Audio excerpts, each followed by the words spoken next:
Mic check, mic check. 1, 2, 3, 4.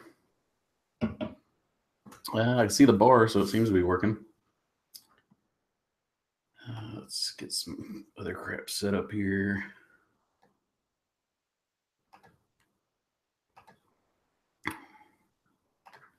Close out all this shit.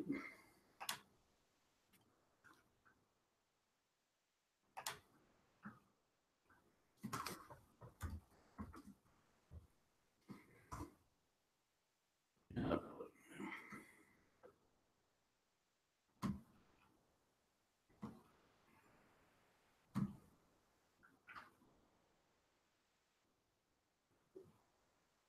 See what the YouTube side looks like.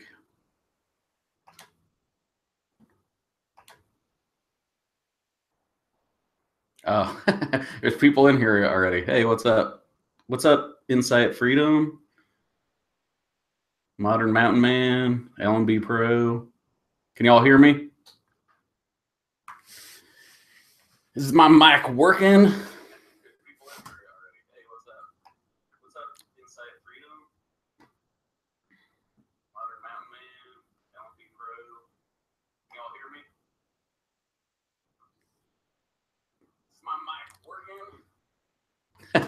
Can you hear the is there an echo right now? Can you hear the YouTube side? Trying to figure out like how noise canceling this thing is.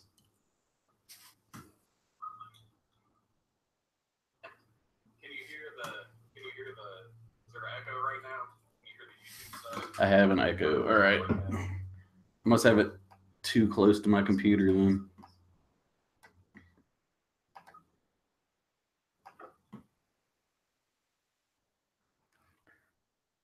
Well, yeah, I understand I need to mute my YouTube, Scotsman, but I'm trying to figure out like when I'm in the chat, I need to be able to hear what's coming through my computer. So,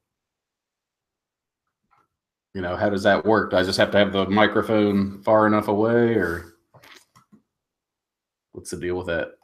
I like still need to wear earphones, or 'cause I don't see you guys wearing earphones when you're rocking the mic.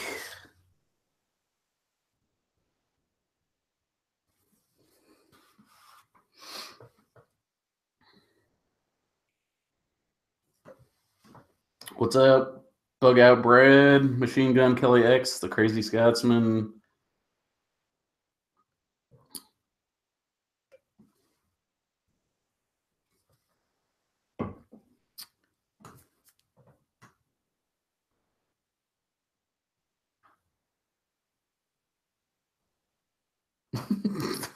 Hey, I've never used one of these before, asshole. This is new. This is new shit to me. You guys want a link? Anybody wants a link?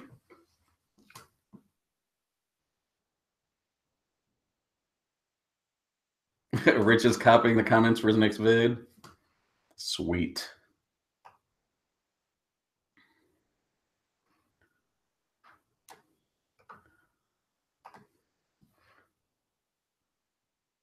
What's up, Finger Lakes Proper? You usually have a chat on Friday night, don't you? What time does that start? I don't want to be stepping on your toes.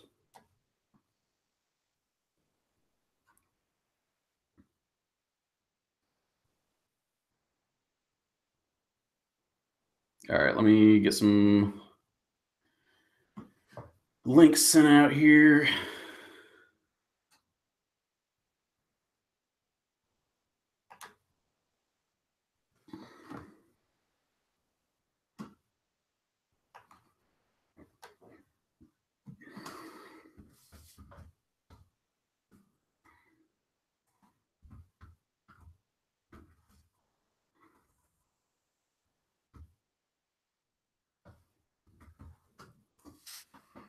Sorry, give me a minute here.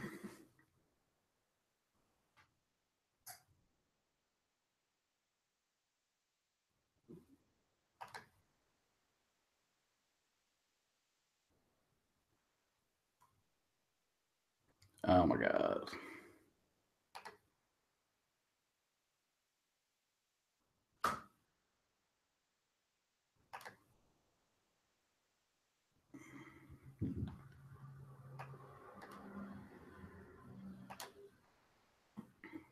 Sorry, guys. Bear with me here.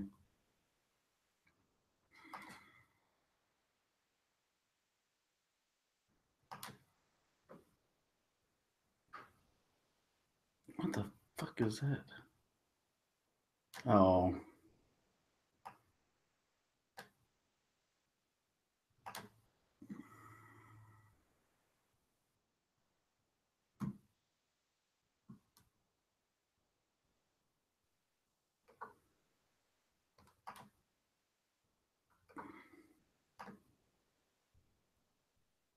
All right, there's one out to you, Rich, I think.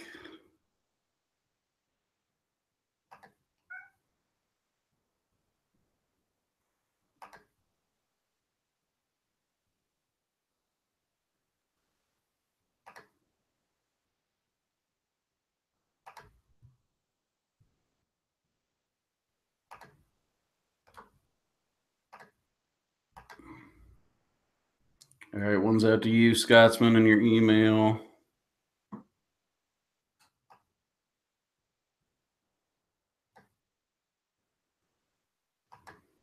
Find Alan's here.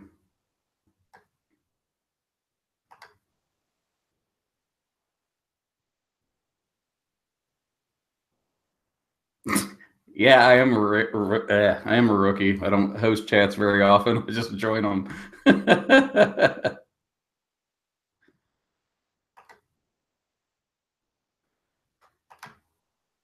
Listen here, assholes. Y'all are telling me I didn't know how to operate a mic last time, and I got a defective one, so suck it.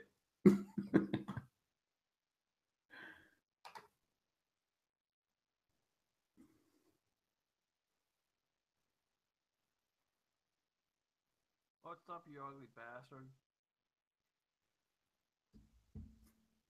Nah, hold on. I got to turn up my shit. I can't even hear you. Gotta have the. What's up, man? Fucker. God damn. Freaking swear to God. This shit's all new to me, man. Send you a nice fucking mic and you fuck it all up. Hey, everything takes a little practice now. Come on. No, I know, man. I'm still learning this freaking editing shit. Oh, yeah, that's a fun thing to learn. Dude, I don't know what was up. So I had the cell phone turned sideways, and for whatever reason, it freaking filmed it this way, which is weird as hell. So the last part of that video was fucked up. Yeah, you can, well, with that editing stuff, you can rotate that if you do that. When I was editing that range video with me and the wife, she took a couple of videos that were not the right way. I had to flip them around.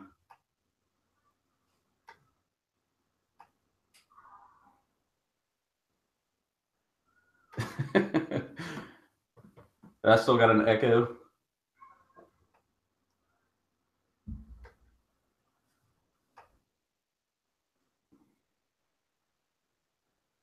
Can you send freaking Alan a freaking invite, Scotsman? I went to his channel. He's got like 40 freaking VidMe freaking. I'll save your ass. Hold on. VidMe, all this other crap.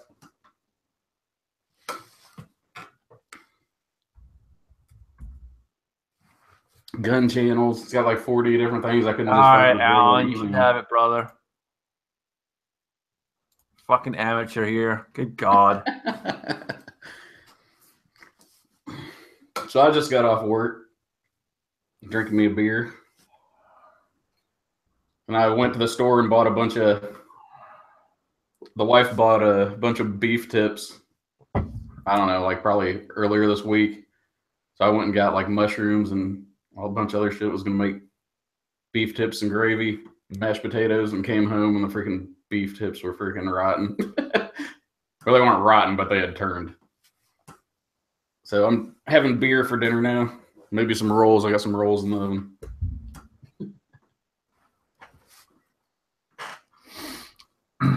Yeah, I got pizza on the way. I'm lazy tonight. Don't feel like cooking. It's payday. Yeah, I didn't really either, but nothing sounded good to eat, to stop and get either. So Beer always sounds good though, so I did stop and get a few of those. Oh yeah, that was the first thing on my list after I got off work. I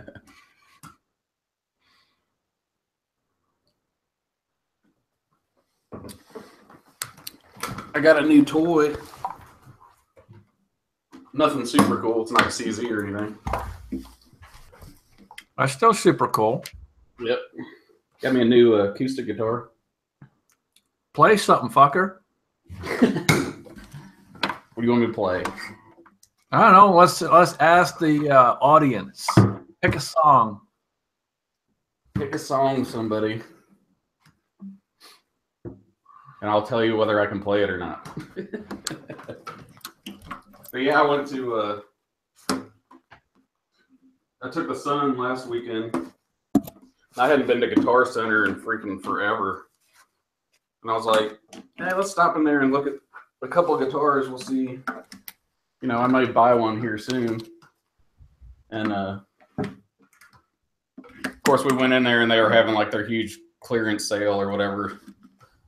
They had a bunch of guitars for like around $100, $150. So I was like, yeah, I'm walking out of here with a guitar today.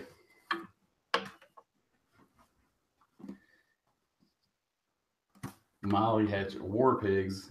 That's kind of hard on, I mean, I can play it, but it's kind of hard on acoustic.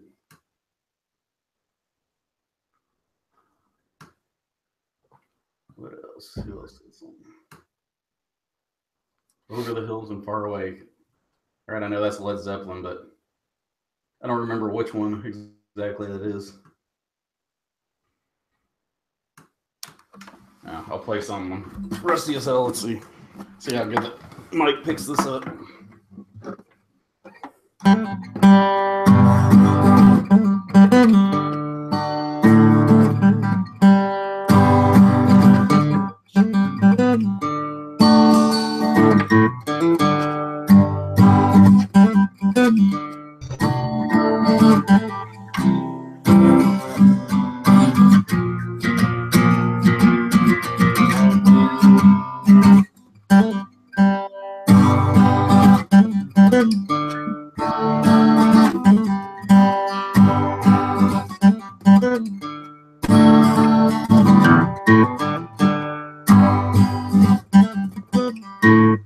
Yeah, my fingers are still too tight. Oh, that's a hard song, man. That's a hard song. Don't.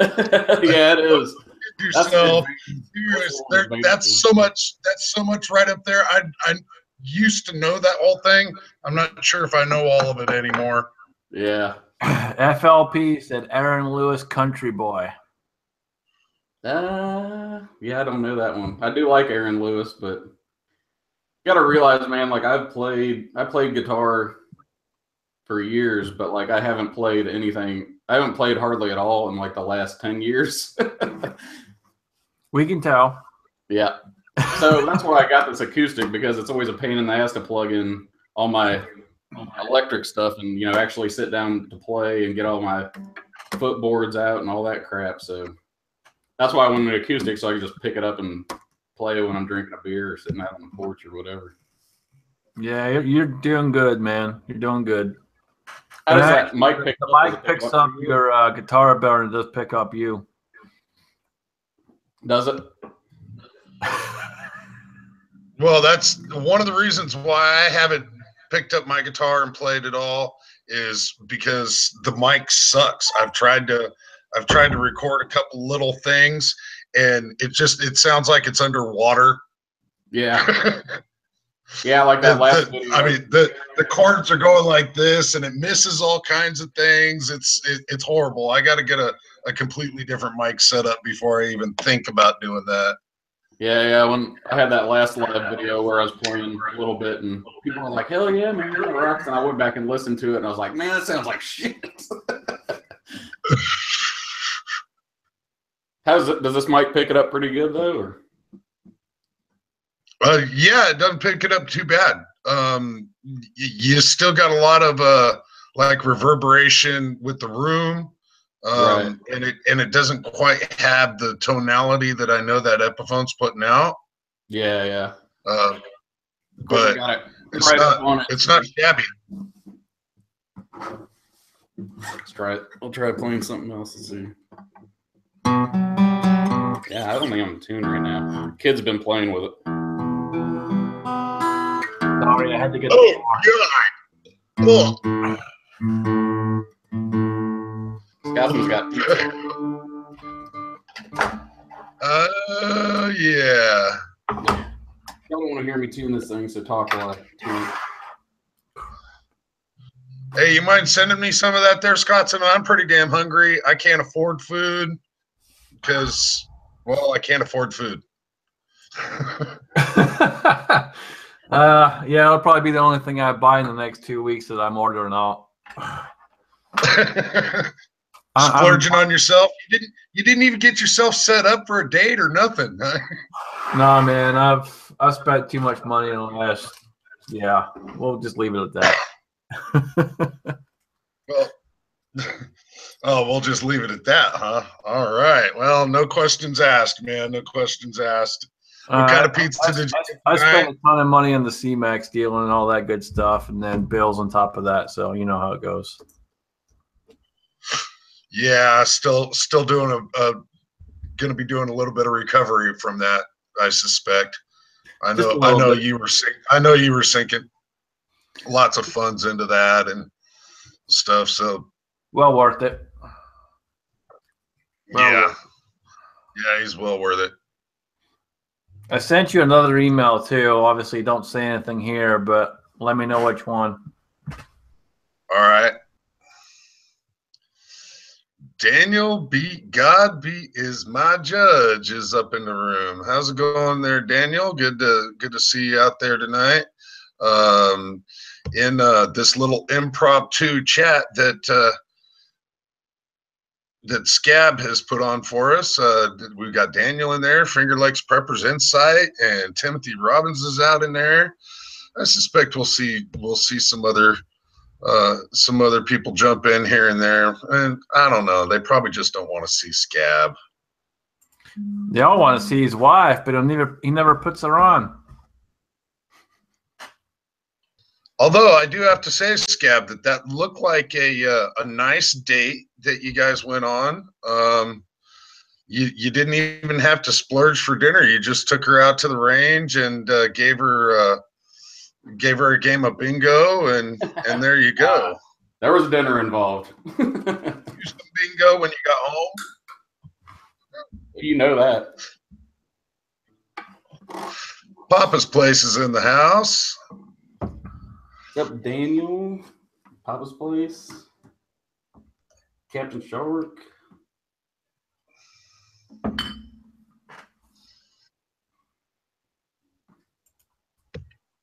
You got that thing tuned up yet, Scab, or what? Yeah, I'm trying to figure out what I can play. I haven't got enough beer in me to loosen my fingers up yet. Well, drink more, slowpoke. So you picked that up at a Guitar Center? Yep. It's a little. What'd it run you? I got it on sale for $100. Out the door. Yeah, I've got a gal that wants to get started playing guitar and wants to get something halfway decent that isn't going to, tear her up or anything. And they had one that was real similar to that at a local shop, but I started looking at it and the action on it was absolutely terrible. Yeah. The neck on it was tweaked. It needed intonated like it was going out of style. Yeah, it had been forever since I'd actually gone into a guitar store and looked at guitars, and I was expecting the prices to be way up there now. And actually, they haven't gone up very much, and they've actually come down a little, I think. Because I was sitting there looking at some really nice guitars, like, man, that's only $600, which, I'm used to buying guns and all that now, so $600, for a nice gun isn't, still a decent amount of money, but. When I'm looking at guitars now, that's how I equate it. I'm like, well, I can either get this guitar or I can get another pistol. Yeah, right. Dude, they had an Ibanez in there for that was an acoustic electric for $140 on sale, and I was like, man, $140 for an acoustic electric, that's pretty impressive. and then I played it, and the action was shit. So like the strings were like that far up off of the fretboard. You know what I mean? Well, I've had a number of different Ovations and stuff, and those don't have to be too much. Daniel, God be my judge. Dude, Alan, tell us a joke. I'm not sure if you want me telling jokes on Scab's channel. I might get him banned. I get demonetized all the time anyway for stupid stuff. Well, most of my jokes are offensive to most. We'll just say that. I think you don't realize what crowd you're in. There's no offense taken. Speaking of being offended, did you guys know that the new thing is that corn pops are racist? No, I didn't know that. Luckily, there's none in my house. Yeah. How are corn pops racist? On the back of a corn pops box that has a bunch of yellow corn pops, shopping at a shopping mall, doing all kinds of retarded stuff. And then there's one slightly burnt corn pop that is the janitor, and apparently that's racist. Although I wasn't aware that corn pops were a race. It's news to me. No, I thought that they were more sexual beings than racist. So. Right. Paradox 2311 up in the house. Not sure if you caught my little video, Paradox, or not, but I popped a box today on something that only took 2 days to get back. 2 days. Yeah, I didn't get a watch. God, I said that entirely too much in that video. The entire time I was watching that, I'm like, dude, I'm gonna punch you in the nuts. One more freaking time, I swear to God. What was in the box? I missed it. I got my P320 back from SIG. Oh, nice. And so watching the time frame on when it actually hit SIG, it was supposed to be 2-day FedEx. It actually took like 5 days to get there. But from the time that it was received at SIG to the time that they sent it out was actually a little less than 2 days. So the turnaround on that upgrade program is not taking 4 to 6 weeks. At least it didn't for me. And it was back shipping to me within 2 days. I thought that I was going to have a little bit more notice than that. And I just got lucky in the fact that I had to be home to receive it. I had to sign for the package. I happened to be lucky and work an early shift today and talked my boss into letting me out a little early because I was worried that the FedEx guy was going to show up. I wasn't going to be here and they were going to take it back. But so yeah, my 320 is back. Nice. So have you taken it apart to look at it, see if what the trigger looks like in it now? Or? Yeah, actually, I did it on the video. Oh, okay. And it does actually look a little bit different. Of course, it's always loaded. It does actually look a tad bit different. This portion of it that much different. I actually haven't taken out the firing group yet, but the firing group itself doesn't look any different. What does look different is all back in here. It's going to be very difficult to do here live, but this little channel right back here was not there before. That hook is different. And so all the work that they do to it is pretty much up in the slide other than replacing the trigger shoe itself. Now the trigger shoe looks, you can tell it just looks thinner. The original trigger shoe came back quite a bit further. and it's actually a little hollowed out on the back end of it.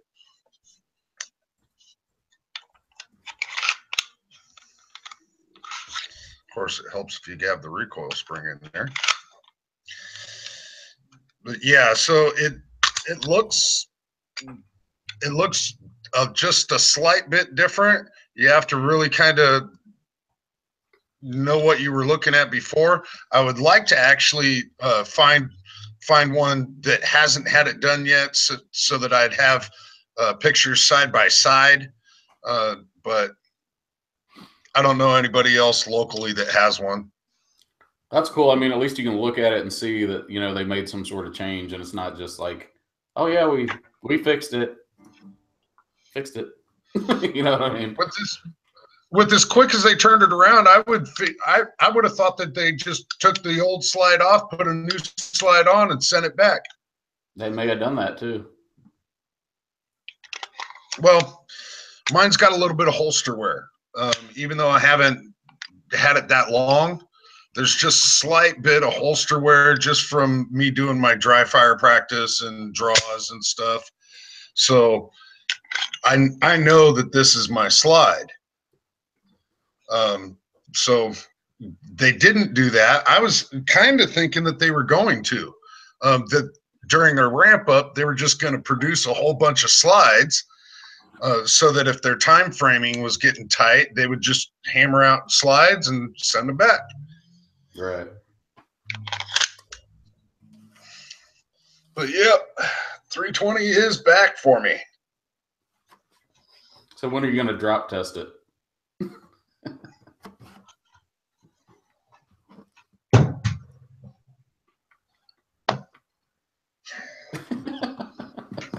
Why don't you do it right Y'all now? saw I just put live ammunition in it too. Drop test it right now. Live. Everyone can see it right here. Me and Rich already said we want you to do a drop test. Why don't you do it right here, live? I just did. I'll do it again.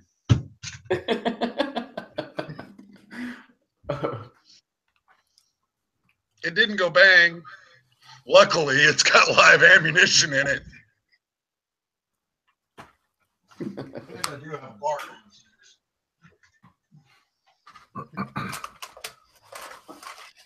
Yeah, I'm not worried about it in any way, shape, or form. I'm really not. That's going to go just right after I put at least another 150 rounds through it. It's going to go right back onto the belt line. Hell yeah! Don't blame you. So you did have to pay. Did you have to pay shipping for that back and forth, or one way, or? The only thing out of pocket that came from me was $3 that I bought a box to put the stock SIG box into. I went to an office supply store. I didn't happen to have a box the right size, so I went to an office supply store and I bought a cardboard box for $3. Other than that, nope. SIG paid the shipping both directions. They held the insurance, everything else. So other than me buying a particular box for it, there was nothing out of pocket. Hell yeah.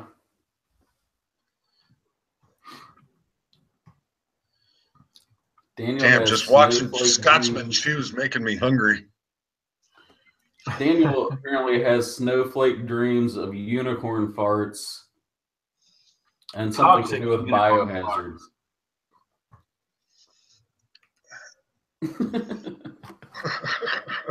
Oh, he's got snowflake dreams of unicorn farts of me playing Biohazard. Is that correct? I don't know any biohazards, so your unicorn fart dreams are gonna have to die, Daniel. I'm sorry.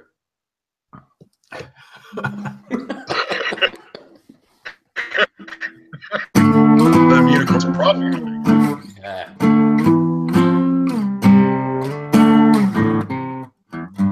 Yeah.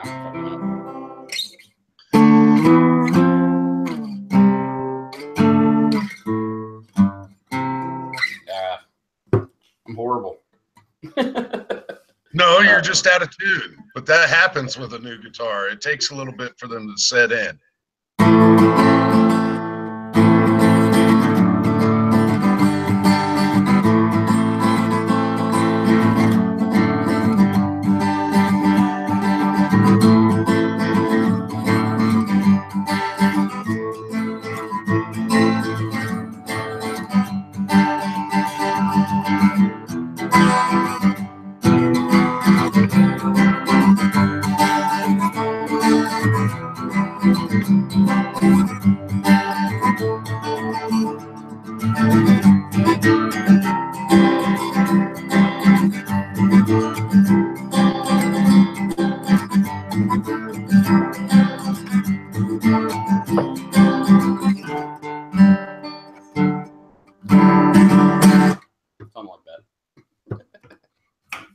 It was going good there for a minute, and then it just went to shit. Yeah, well, I mean, that mic don't really sound all that bad. Once you got the wire reconnected from the factory. Yeah. Well, no, like there was a wire loose inside that I had to resolder, and then I resoldered it, and that didn't do anything. See, I would have been so fucked, man. Because I can weld like there's no tomorrow. You give me any kind of material, I can weld it, but I can't solder to save my goddamn life. Yeah, we worked together. We ended up sending that one back and got him another one. Yeah, I was going through like everything on YouTube about it, like all the software things, like trying to change this, change that. Nothing would freaking work. And I was like, man, I'm just going to take it to work and plug it into the computers at work and see what happens. After I soldered that wire. So I took it in, plugged into like 4 or 5 different computers, and it did the same thing. So I was like, all right, yeah, it's defective. But yeah, I had taken it apart and tried to look at all the internals and everything. And I got this one, plugged it right back in, plugged it in, and it worked perfect. Found it right away. Yep. Yeah, and then the messed up thing is like the closest UPS store is like 20 miles away from where I'm at, but they have like those UPS drop boxes everywhere. Yeah, I wouldn't fit in there. I tried to cram that freaking thing in there. Like the package can't be more than like 3 inches or whatever. And I went like up to a truck stop that had one. I'm sitting there trying to cram the freaking package in there. And these freaking truckers are laughing at me. And like, hell, man, just go get you a crowbar and pry the bottom of that thing open and shove it in there. I was like, dude, don't even freaking tempt me right now. No, it's all right. I got a butter stick. Shoot the freaking lock off that thing. Well, when I went to go send my SIG back, that was one of the things is locally nobody would physically accept it, to the point where I was in a parking lot and a FedEx guy pulled up behind me and I ran up to him. I'm like, hey, dude, can you take this package for me? He's like, no, I can't really. And I'm like, it's no big deal. It's only a pistol. He's like, oh, I definitely can't take that then. Probably gave him a heart attack. Yeah, you gotta drop those things at hubs, man. You can't just drop them at any old freaking one. You gotta take it to like one of the hubs. Yeah, and that was exactly it. Is I had to take the trip up to the big city to take it up to the hub. Yeah, shipping guns ain't easy. It's a pain in the ass. Take it from someone that does it every day. Yeah, honestly, that's why I rarely buy guns online, is just because it's such a pain in the ass. Like get it shipped to the FFL, and then you got to notify the FFL, and freaking, they want to charge you a fee for it, which I really don't have a go-to guy. The one guy that I usually go to for my AR parts and stuff like that isn't good at updating his stuff. So like if I want something shipped from Palmetto State Armory or something like that, he's got to freaking update his list because he's got an old address on there, and See, that's where I'm lucky. I just ship it to my FFL, and it don't cost me shit. Yeah. Because trust me, I don't buy anything from my store.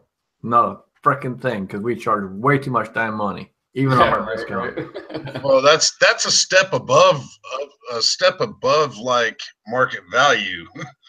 That's like out of screen price, right? It's insane, dude. Literally, like the last gun I bought, I paid $500 less than what I could get it for. That's just insane. Yeah, that's nice. It's a nice deal. And then I shipped it to Ed. I don't have an FFL out here.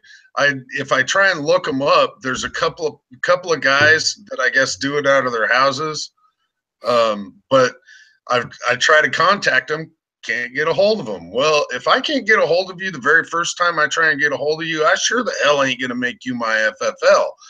And there's one pawn shop in this little tiny shithole of a town that I live in, and the guy literally wants $70 per transfer. He just doesn't want to do transfers. He can do it. He's got everything he needs to do it, but he wants to make a pretty damn penny off.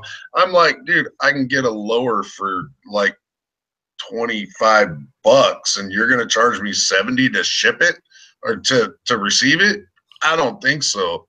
Mm-hmm. So, but I have kind of raped the guy before. That's who I got my 870 through, and I basically stole that from him.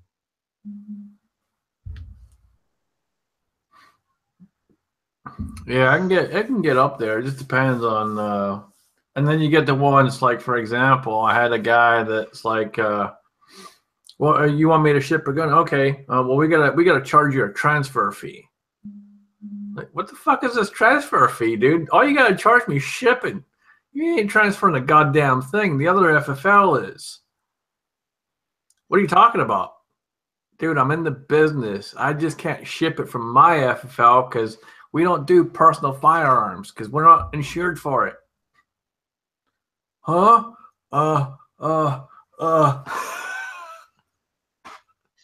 Yeah, dude, I'm not an idiot. Not buying that one, buddy. Sorry about your luck, but yeah, he's like, oh, we got the shipping fee, we got the transfer fee, and we got this fee, and I'm like, what the hell are these other two fees you're talking about there, champ?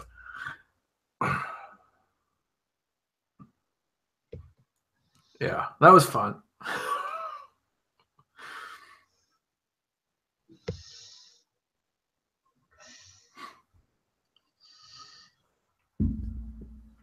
all right, we can start with bottom of the barrel jokes, I guess. Scotsman, do you have any blonde jokes?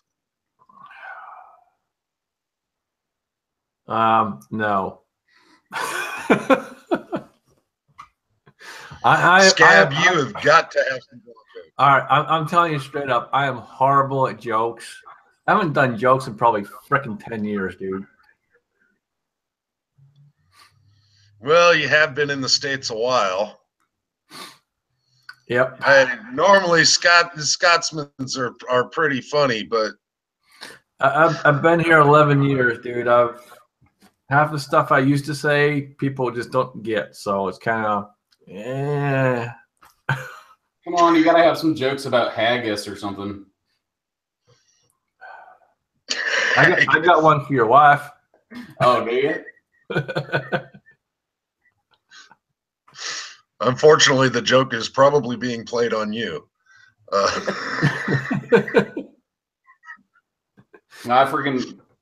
called her when I got home. I was like, where are you? I texted her. I said, where are you at? And she's like, check your messages. So I called her phone and I was like, where are you at? And she's like, I'm at the hotel with some guy named Tom. I was like, what? Who the hell is Tom?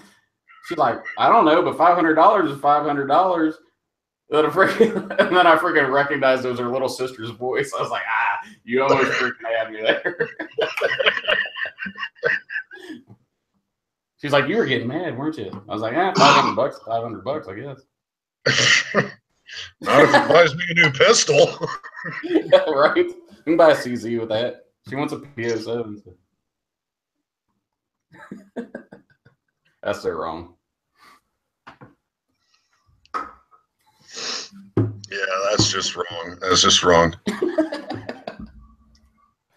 So this blonde goes into a dentist office. She sits down in the chair, and the dentist is like looking at her and stuff, and she's wearing these earphones, and the dentist goes to take them off, and she's like, no, you can't do that. You can't do that. He's like, well, I'm having a hard time kind of managing in your mouth here. I need to be able to take those off. She's like, no, you can't take those off. He's like, well, you got a lot of damage in here. We're gonna have to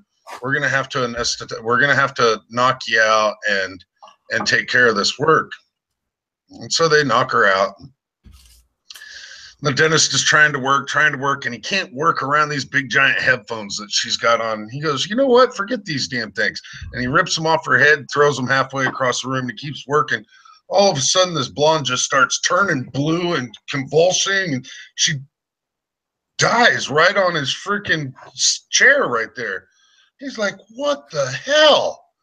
He reaches over and he grabs his set of earphones and he listens, and it says, breathe in, breathe out. Breathe in, breathe out. Dumb blonde jokes. Those are the bottom of the barrel right there. I'm trying to remember some. I haven't been allowed to tell them for so long.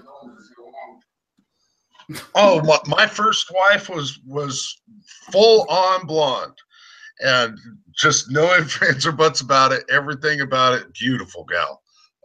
Excellent wife. I shouldn't have ever. Anyway,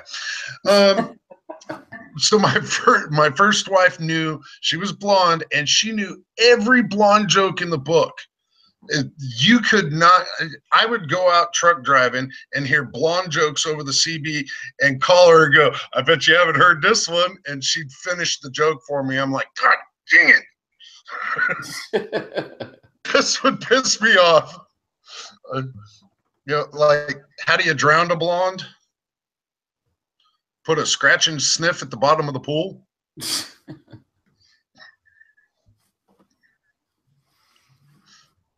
There used to be one about a stoplight or something. We're getting pulled over in a stoplight. I can't remember that one.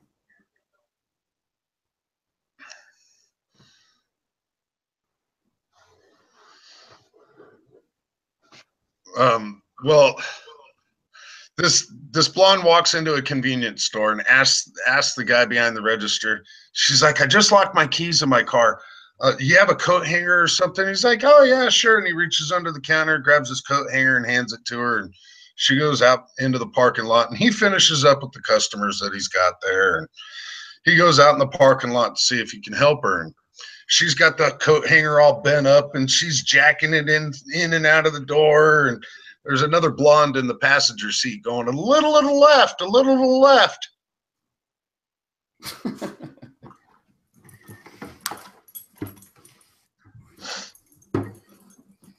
Sounds about right. Hey, Scotsman, have you ever seen Deliverance? Say that again. Have you ever seen Deliverance? Yep.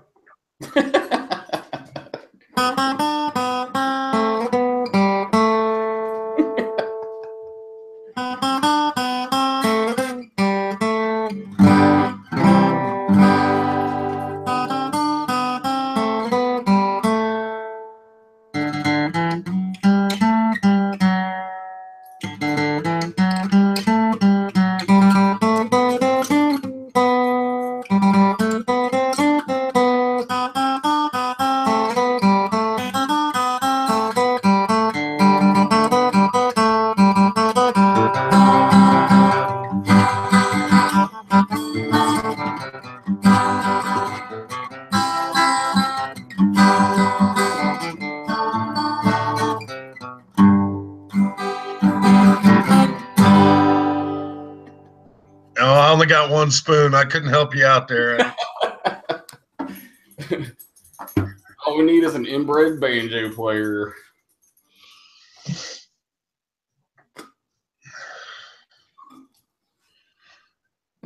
Yeah, you know that the toothbrush was invented in Tennessee. If it was invented anywhere else, it would have been called a teeth brush. Yep, for sure. Either that or West Virginia.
Yeehaw.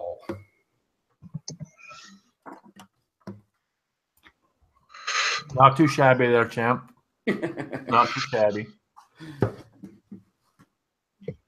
Fingers are starting to loosen up a little bit. I still haven't even messed with this one. Probably. No, dude, Devil went down to Texas. Yeah, I don't know that one. I'd be able to half-ass some.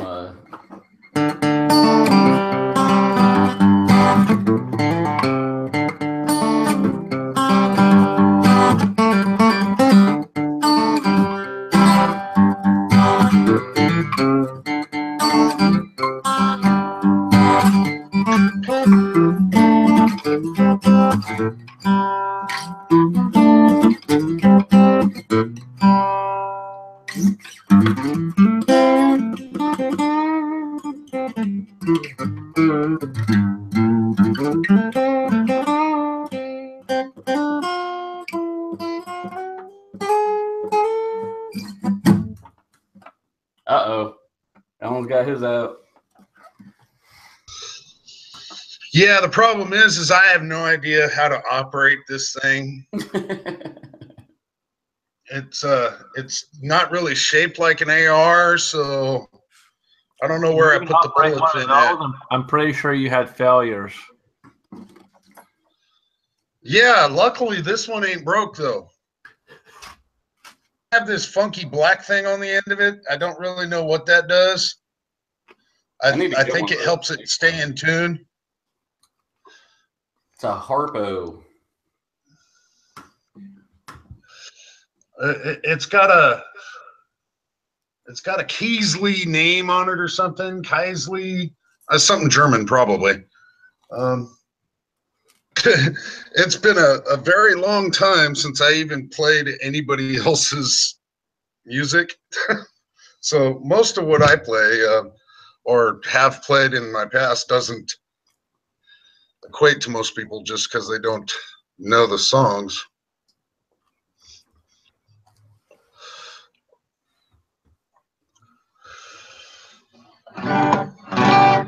Plus, I'm way out of tune. I got to fix this.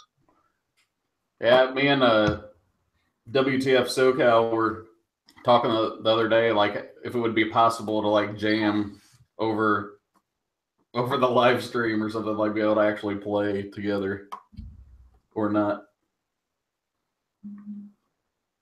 or if the delay would mess you up, or it might mash up a little bit, but I don't think it'd be bad.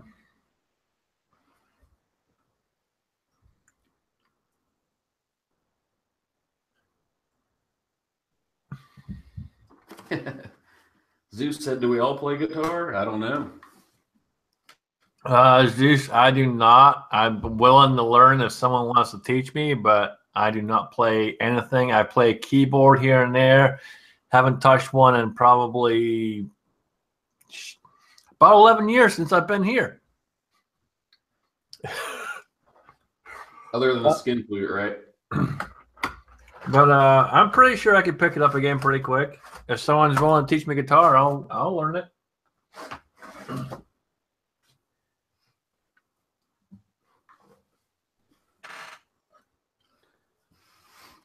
I don't think I'm ever going to be able to get this thing in tune.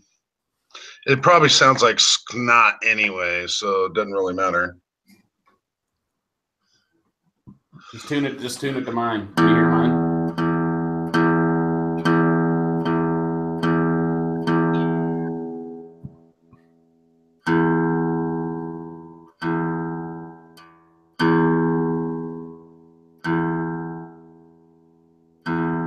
Tell me when you get it.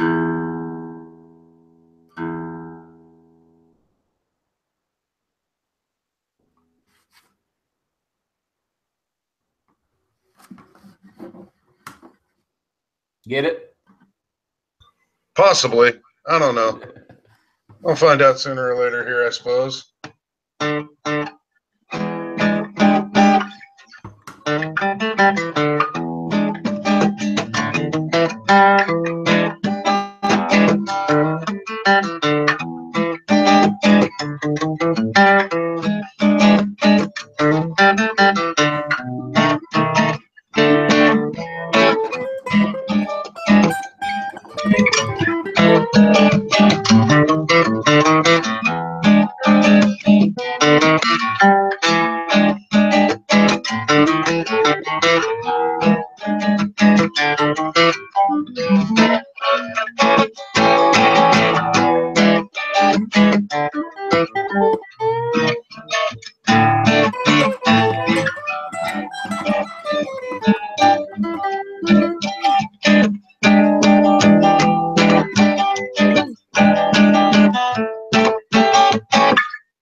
That actually sounded pretty sweet.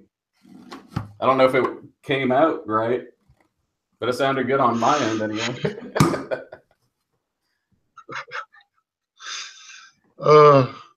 Yeah, I guess Zeus says that we need El Tenda singing. In what language, though? It doesn't matter. The Scotsman said that he plays harmonica. How is it that we can't believe that he's full of hot air? What we need is more cowbell. Yeah, definitely need some cowbell. Insight, that's a little bit more information than we needed. I'm pretty sure we already knew that. Zeus said, yeah, that was banging. Sweet. So it is possible. Well, I suppose it's feasible.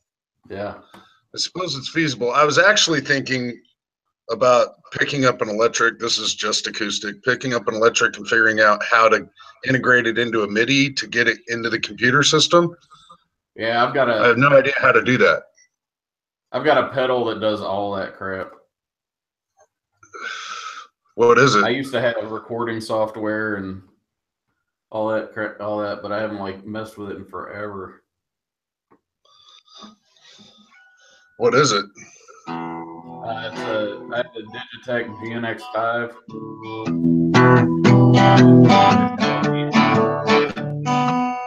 Like you can reproduce almost any sound. Like you don't ever have to buy another thing again, another effects pedal or whatever.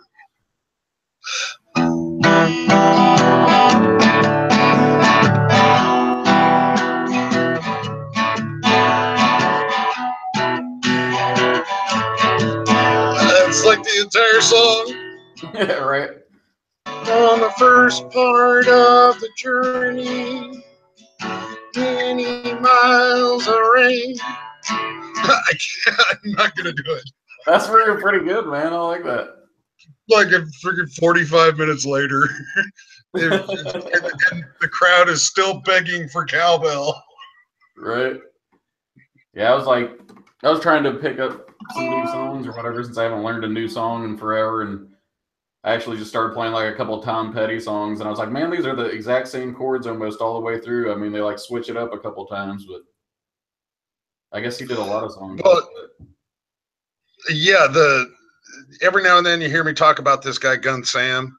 He's also got another channel called Guitar Sam. Oh, really? And he in Petty's passing, he came out and did a couple of Petty songs. And I'm really bad at learning new stuff. So I'm like going, man, that's like simple. Yeah. But I can't remember how the chord progression goes or anything. Yeah, So I to his gun channel. I didn't know he had a guitar channel, so I'll have to check that out.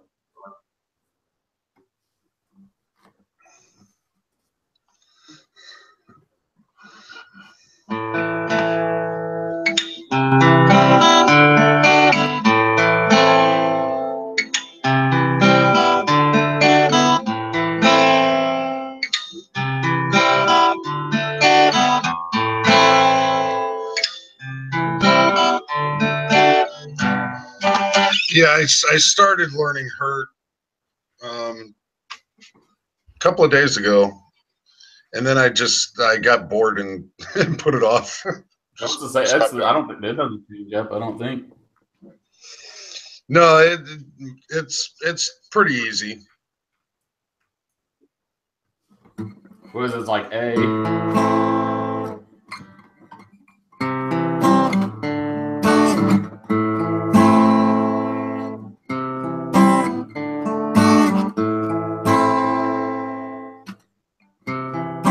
Yep. And then there's just a chorus part on it.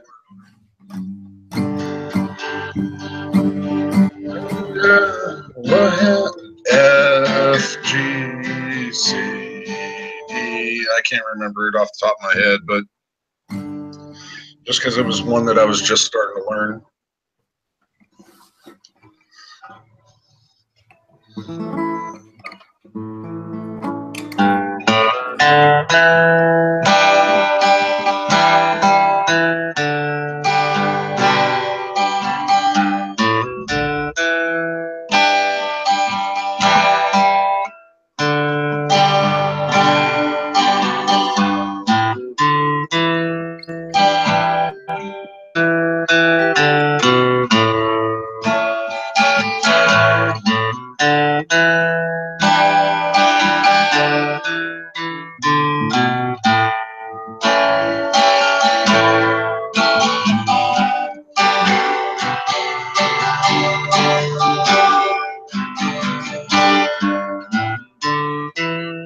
Know any Pink Floyd?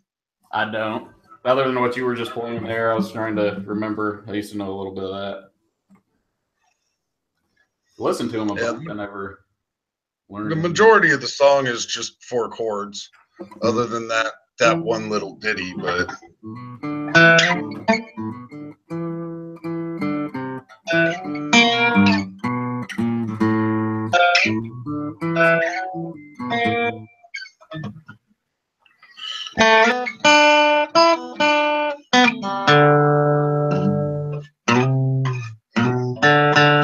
It's been a while.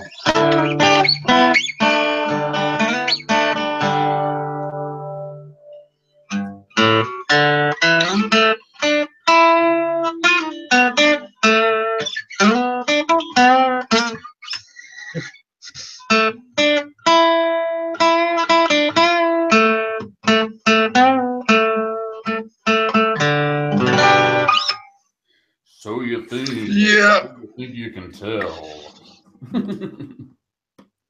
That's good.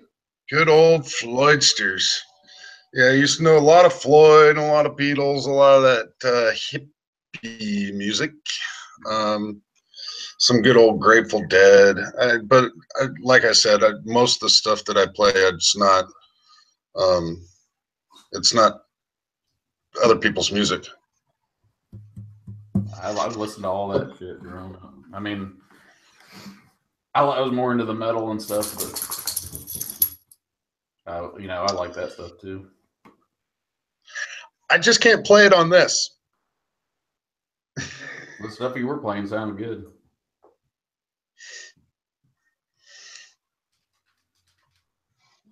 Yeah, I can't. There's no.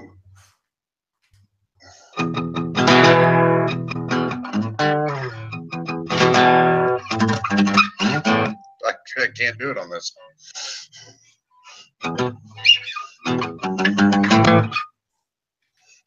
Yeah, I can't do it on this. What were you about to play? It sounded familiar. I guarantee that it's not.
Yeah, okay.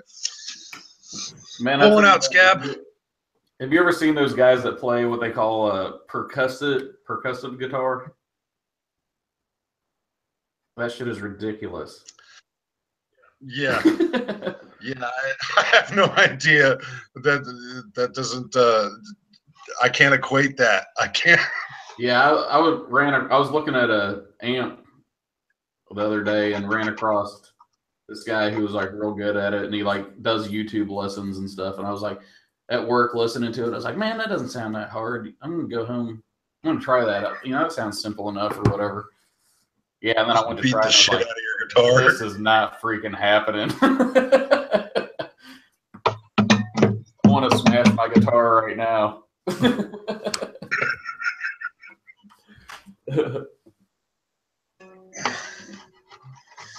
Yeah, I'm more acquainted to having a campfire somewhere around me while I'm playing. Yeah, for sure.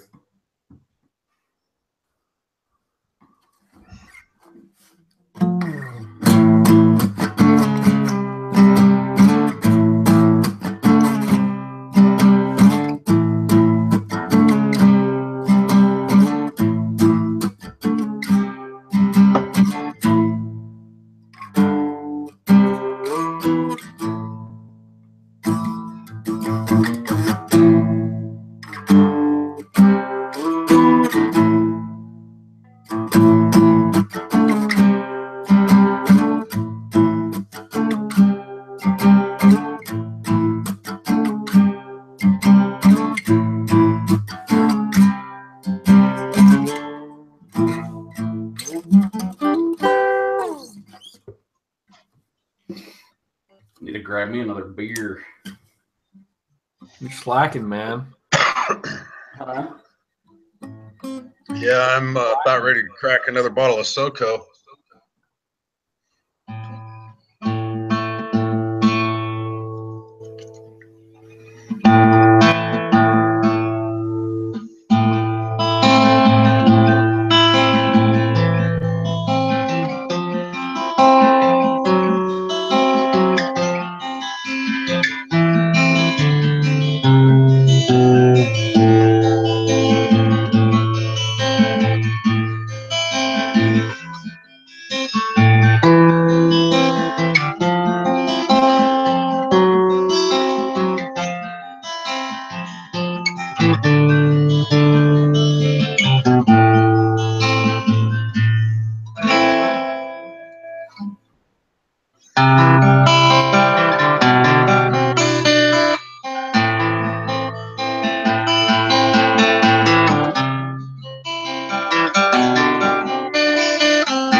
Really riveting stuff, huh?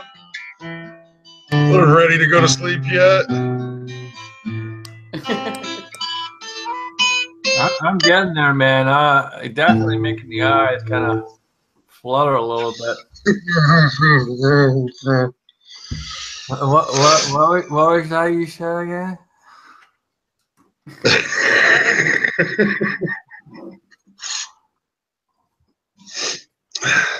Yeah, just some Floyd Street. Well, that's pretty damn good, man. Man, I'm still not in tune. Yeah, them new guitars, man, you got to beat on them and squeeze them and rub them. And Yeah, this one's still settling too, so like goes out pretty easy.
well, I think we have a troll in the chat.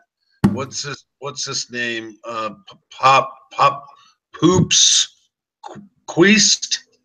Pops Queef? That guy is forever trolling me. All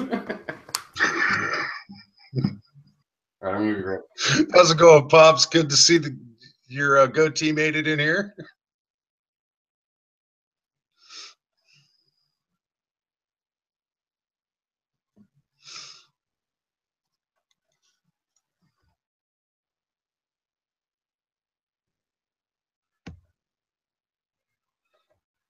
And we are silent crickets. Where's Blue when you need him?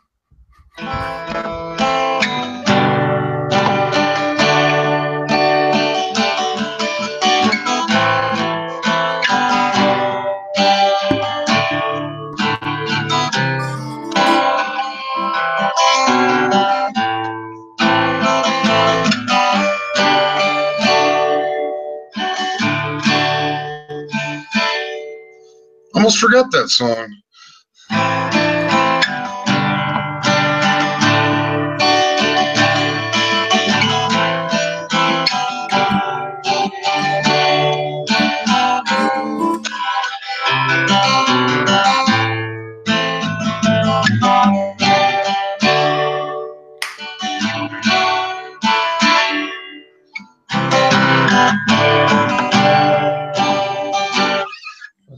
Oranges and grapes, tangerine, oranges and grapes.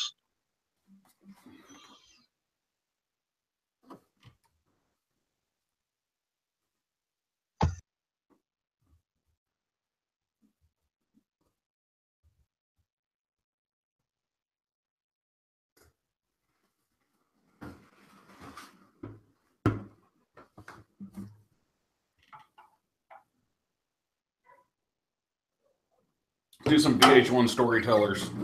So this one time, I was at a fire, and I had a 12-ounce beer bottle, and I had another 12-ounce beer bottle. See, I took one, and I'd filled it up with Coleman Fuel. And then I took the other one, and it had my beer in it. This jackass came up behind me and kicked me in the ass. And then I got distracted and chugged the entire bottle, 12-ounce bottle, before I realized that I just drank the bottle of Coleman Fuel. Yeehaw.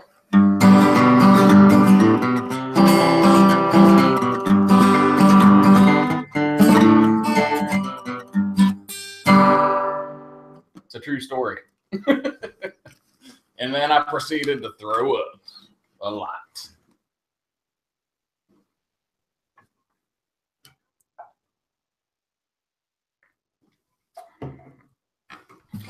All right, name something. I'll try to play it. Since these guys are muted and incognito at the moment.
Lost it.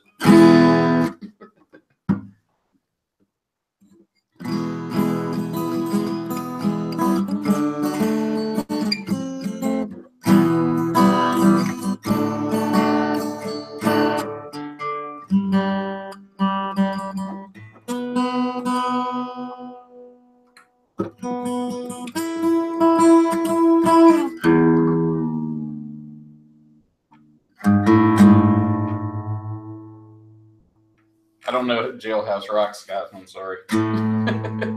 Doc. You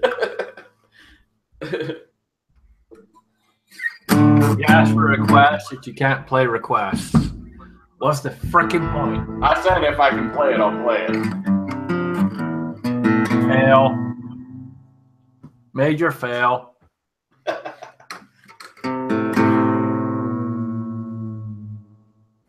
Know any jazz? Not really. Of course not.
Just jump up on the desk and sing the third part harmony.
Yeah, it's hard to play metal on an acoustic.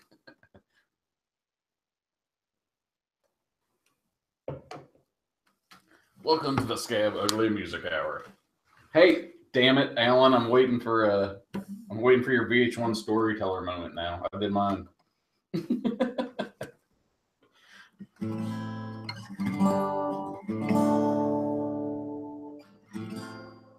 I'm sure you got a story, Scotsman. What kind of story you want? I don't know, something worthy of VH1 storytellers. No idea, dude. Never watched that shit. Couldn't tell you. It's just where they like tell some BS about their whatever, like something to do with their song or something with them on tour or something. Yeah, you probably don't see a lot of bands, right? What's that? You go and see any bands? I haven't been to a concert pretty much since I got to the States, dude. I need to go to one. I haven't been to one so freaking long. Yeah. Last one I went to was Whitesnake. Scorpions and Whitesnake. Nice. It was freaking sweet.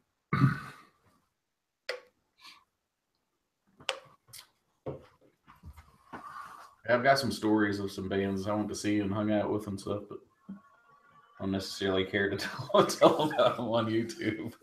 Yeah, I never got to hang out with any of them, but the Whitesnake concert was pretty fun. I was in the second row from the front, and I had someone with me that was a good friend that had never been to a concert in his life, and they started throwing picks and they started throwing drumsticks and everything else, and I'm like freaking grabbing this shit left, right, and center, and he's looking at me like I'm freaking nuts, and I'm like, dude, here, I've already got this shit. You have it.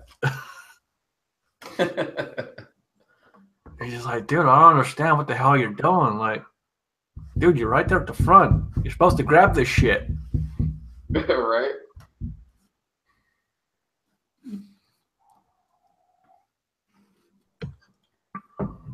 All right, Alan, give us a VH1 storyteller. Come on, man. Mine sucked, but I wasn't expecting much from myself, so we expect a little more from Well, unfortunately, I had to miss it because, as most of you know, I'm on call 24/7, and I had to put out a fire early at my work without having to go anywhere. Luckily. While you were on the phone, I was also on the phone. I had the same thing.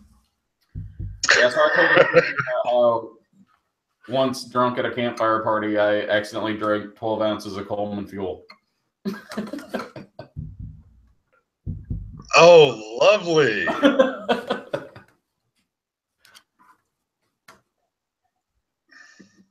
Then proceeded to puke my guts out. The last time I spewed my guts was probably 17 years old. And the only reason I spewed my guts so bad was because I had quite a lot to drink, but I also had appendicitis. I didn't know it at the time until I threw my guts up.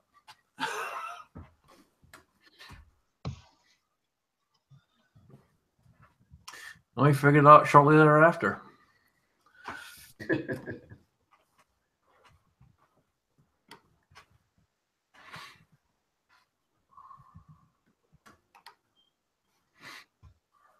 The last time I ended up spewing my guts because of drinking was 10 years ago, probably.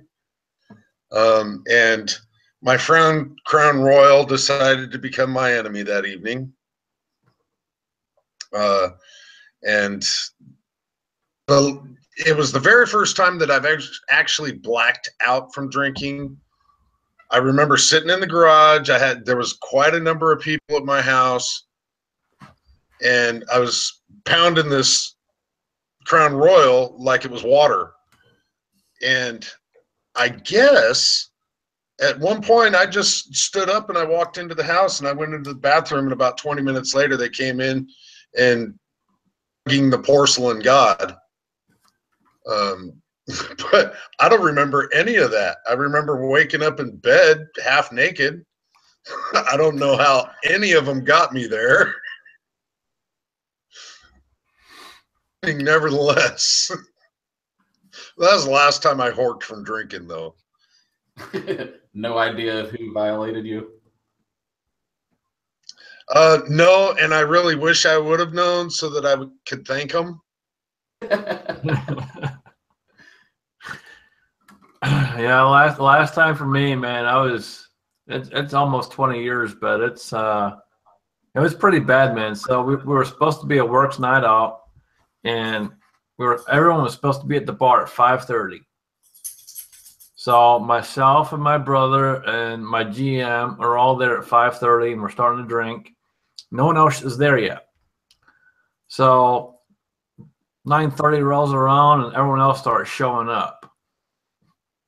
So by 9:30, I've already gone through quite a few beers and quite a few whiskeys.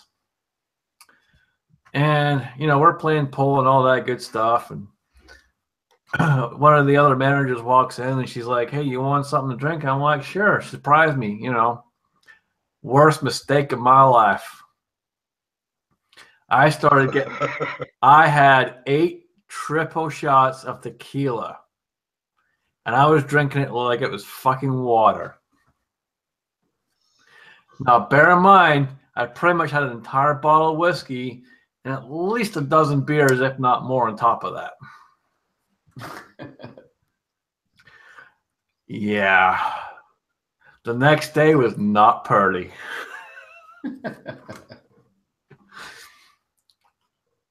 I crawled into work, and I mean literally crawled to work on my knees. I lived from about 5 to 7 minutes from work, and I crawled my ass to work. Got in the door, got upstairs. Customer comes in. "Can you help me?" Hold on 1 second, ma'am. Grab a bag and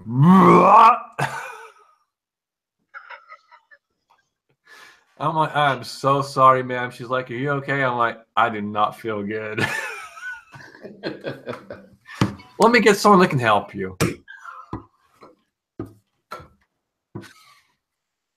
And that was the last time I was ever drunk.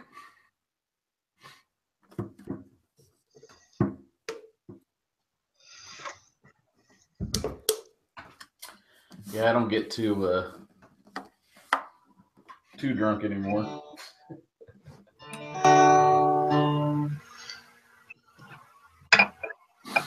I can remember going to one of the guys that I work with. When we went to his place, we had more to drink. I remember that. I remember getting in the taxi. I do not remember getting out of the taxi. I do not remember going to bed. I don't remember anything past getting in the damn taxi. I literally blacked out at that point. At least you got in a taxi. That's good, at least. Oh, yeah, dude. I wasn't going anywhere else.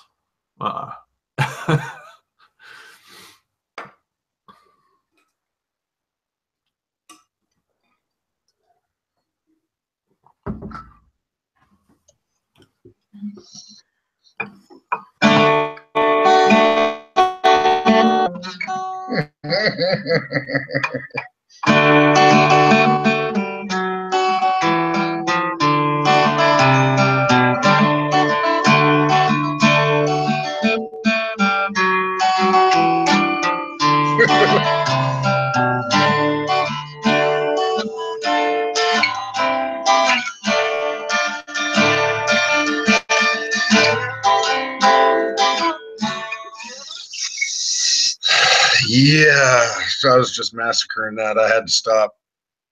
You can hear it coming through, though. I mean, you can tell you've played a lot of acoustic. Like, I've mainly been an electric player, like, my whole life, really. I mean, I played acoustics here and there that I picked up, you know, different friends had and stuff, like at campfires and stuff like that. But this is actually the first acoustic guitar I think I've ever owned. I might have had one once before, but years ago.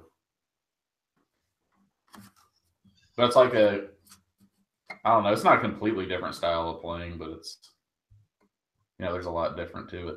Well, I would beg to differ, actually. It is a completely different style of playing. Yeah. You can see this is on my left knee. I've got the body of the guitar between my legs. You'd never see me do that with an electric. Right. With an electric, it would be over here. My legs would be split apart like James Hetfield, and it would be like down here at my knee. Exactly how I've got it right now. So even just the way that I hold the guitar is completely different. The way I play an acoustic is significantly different than I'd play an electric. It's a lot of differences. When I very first started learning how to play guitar, my very first guitar was literally 5 cents from a thrift store. The action on it was about that far away from the neck. Cheapo nylon acoustic thing. Horrible guitar. But it's what got me started. And I got a couple of other guitars here and there, a couple of Ovations, which I'm a big fan of Ovations. But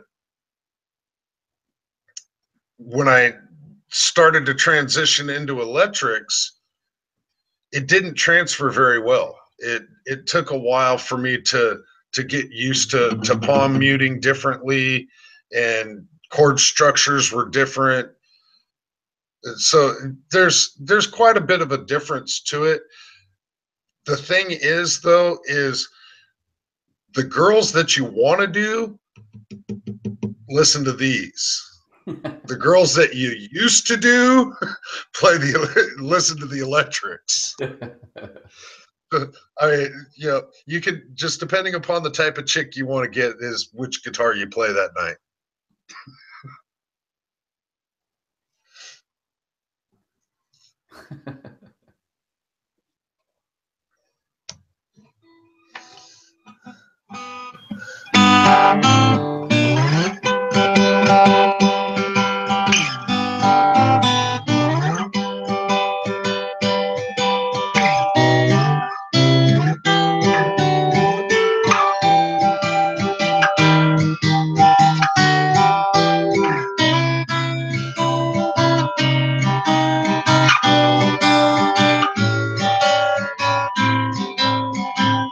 Now that I think I remembered how it goes.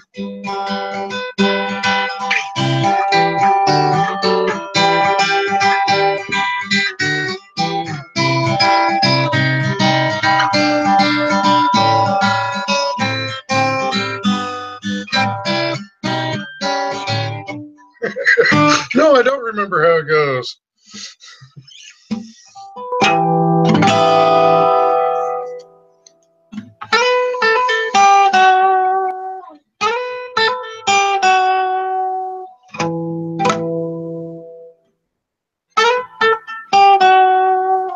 What, did we lose Scab?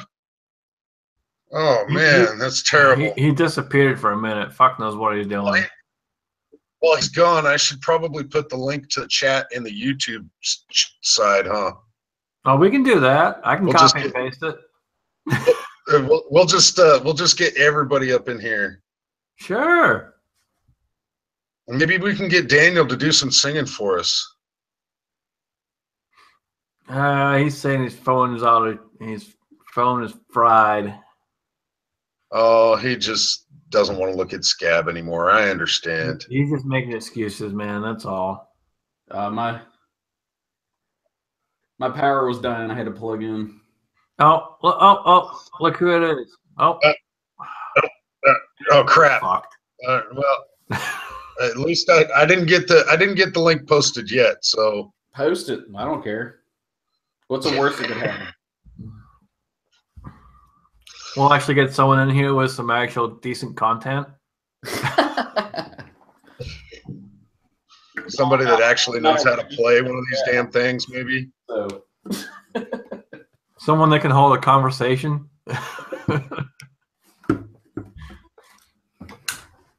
That's what the guitar. Whenever the conversation gets boring, we just. Yeah, it won't let you because he hasn't given you a ranch. We don't have ranches, dude. We can't post links. Yeah, we can't post links. We don't have wrenches. I don't even know how to do that. you gotta give us wrenches, dude. What is it? It's really simple. You go to the hamburger stack next to whoever's in the chat. The hamburger stack. I like that. Yeah, the 3 dots. I call it the hamburger stack. Yeah, I like that better. Just always refer to it as that now. Is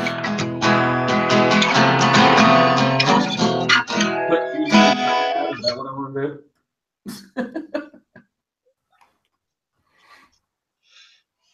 Scotsman is now a moderator. Watch out, fuckers. LMU Pro is now a moderator.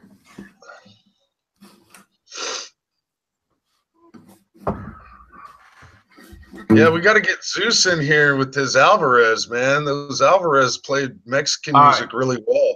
You two fuckers keep playing. I'm going to post a link for Zeus. All right.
Oh, yeah.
Well, I do appreciate them, but I don't know how to play that one.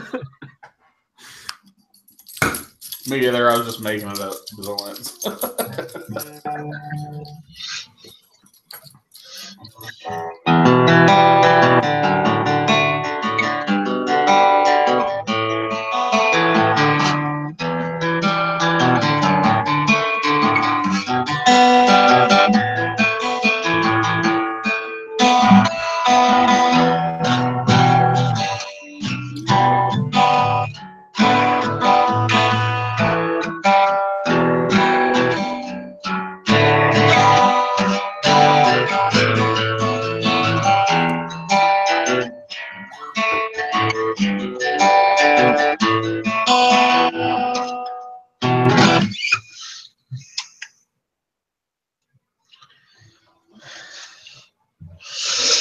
Oh man, Zeus didn't come up in here. I posted the link, Zeus. man. I know, man. How much more bait do we need? I don't know, man. I threw it up there for Swinger 72 or Swinger, whatever, Swinger. He says he can play drums, so have on it, dude. Jump in here.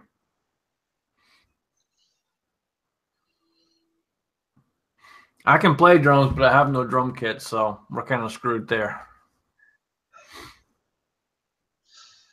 Oh, Swinger, I'm not a guitar player either. Just because I have one and I bang on it doesn't mean I know how to play it. I'm a gun guy. We need to rename this to Gun Guys first.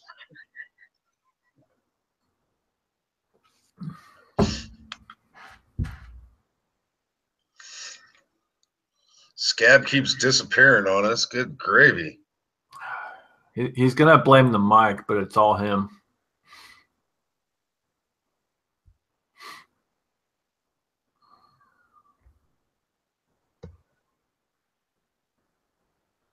See, I only got one email from you, Scotsman, with this link in it. So I don't know what else you sent me, but I sent it to you earlier, dude. I sent it probably 20 minutes beforehand. Maybe check your spam folder. Oh. All right. Yeah. Okay, I got it. I found her. Let me know what you think, man. 1 or 2? 2. Initial impressions.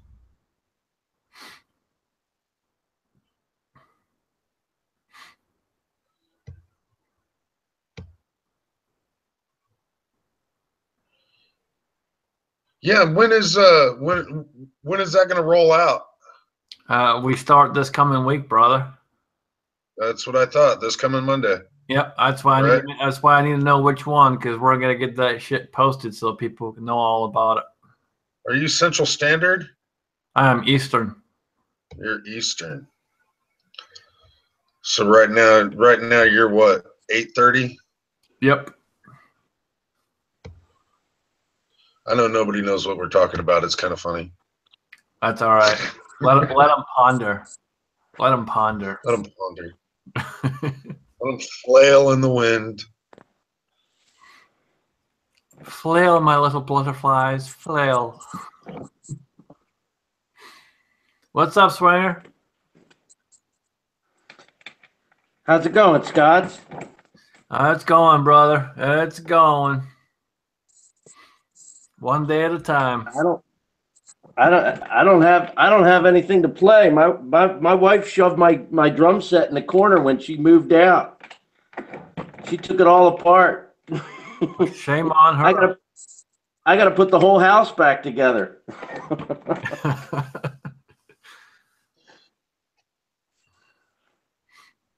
That's what happens. Yep. But I like listening to the music. I just had to make sure that there was no Stairway going to get played. You know, that's the rule, right? That is 1,000%. Yeah. No CZ trash talking and no Stairway to Heaven.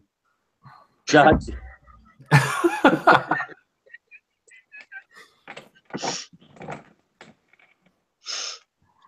What you loading up, Brian? 45 ACP. Nice. Yeah, I try to get it done when my daughter's either sleeping or not around, because then I've nobody bugging me. But Logan will be around on Sunday to shoot it, that's for sure. Nice, man. Good deal. Good deal.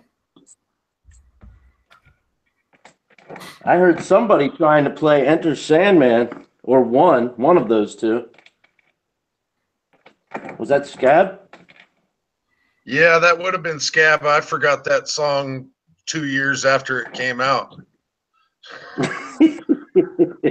knew how to play it at one point, but I've forgotten more about guitar than I know how to play. Scab was doing okay though. He was, and then he gave up on himself. That's the problem. Don't give up. Just keep on going. So let's see. What did I learn about Scab today? He can play a little bit of Metallica. He gives up on himself, and he drank Coleman fuel. Sounds about like you know everything you need to know. Yeah, that's all I got. Well, I'm not saying that one thing hasn't led to another, but it's a grand possibility.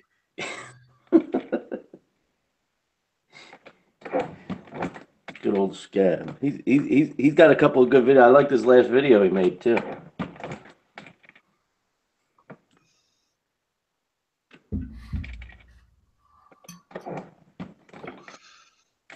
Yeah, I don't know how long he's going to be gone because the wife came home, and so he's probably smooching and doing all that ooey gooey stuff. He needs to get the wife on here. The wife is better than he is.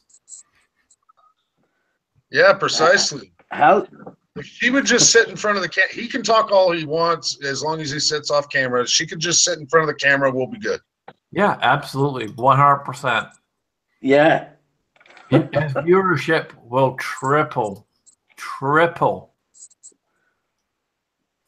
Oh, so we'll get 3 more people in here? More than we've had all night. I came in, I saw Pops was here. Double digits. They're probably yeah, Pops stopped in, but he had himself a hot day. They're probably all over on FLP's chat.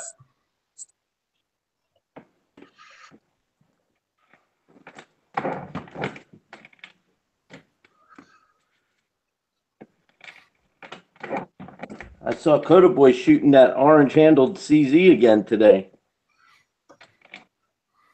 Yeah, I wish I could afford one. He loves that $1,700 pea shooter, doesn't he? He does. It's a great pistol, man. I even with my discount, I can't afford to buy one. I keep reloading, hoping that maybe somebody, friends, co-workers, somebody say, "Hey, Scott, I'll give you $20-$30 for some ammo." No, nobody does. Trying to build up. The wife leaves. I get stuck with the house, 4 kids, a dog, and a taken apart drum set. Sounds like a country song. And right. And no more money to go, and only one income now to try to buy guns with.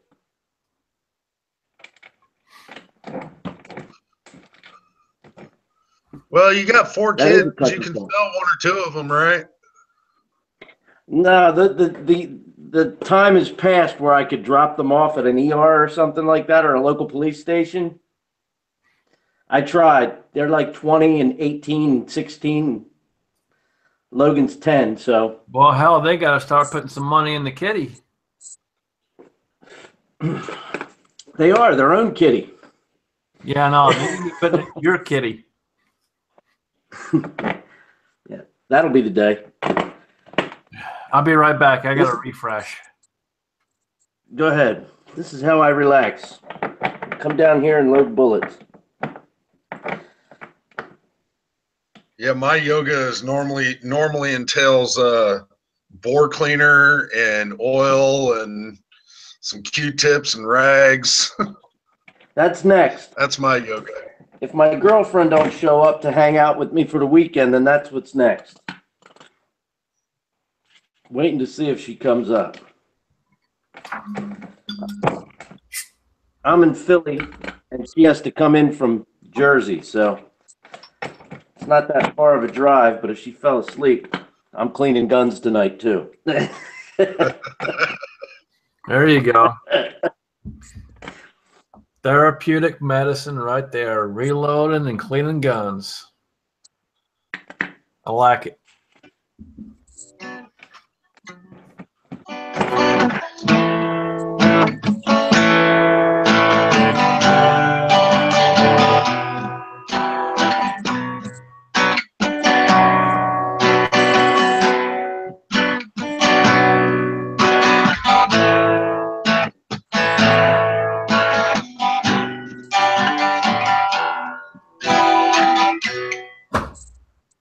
Oh, I can't play Comfortably Numb. Wicked Sensation came in the room. Uh-oh. Heard nothing comfortable about that.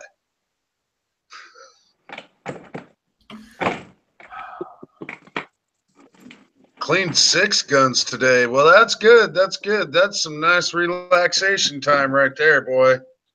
I'd find my chi. I was able to clean 6 guns.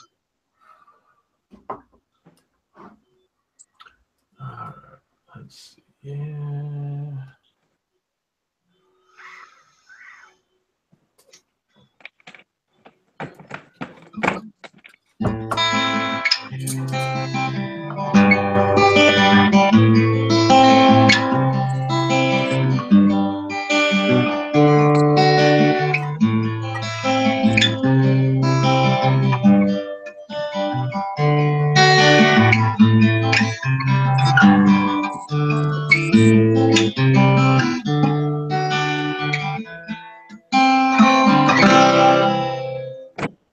All right, intermission's over.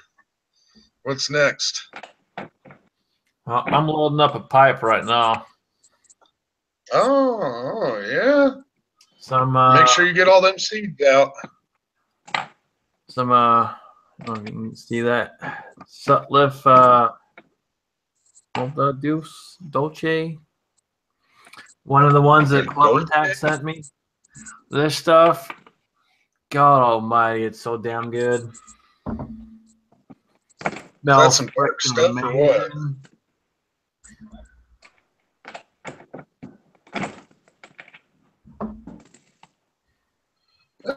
Oh, Purper Bob popped in the room, says he's on break at work at the moment.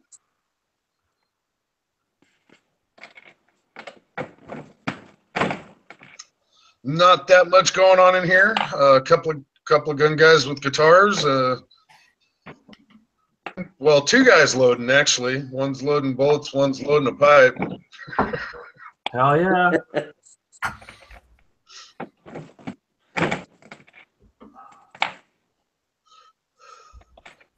I got them on work too, man.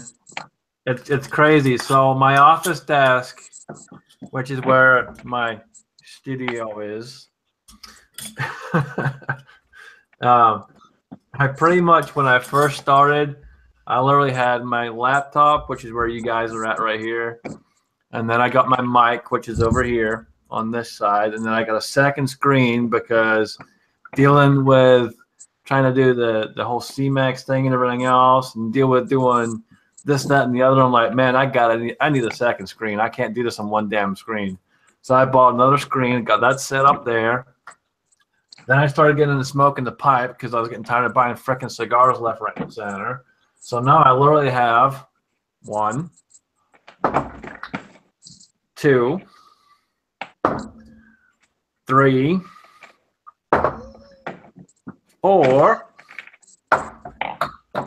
5, 6. God damn. 7 jars full of pipe tobacco.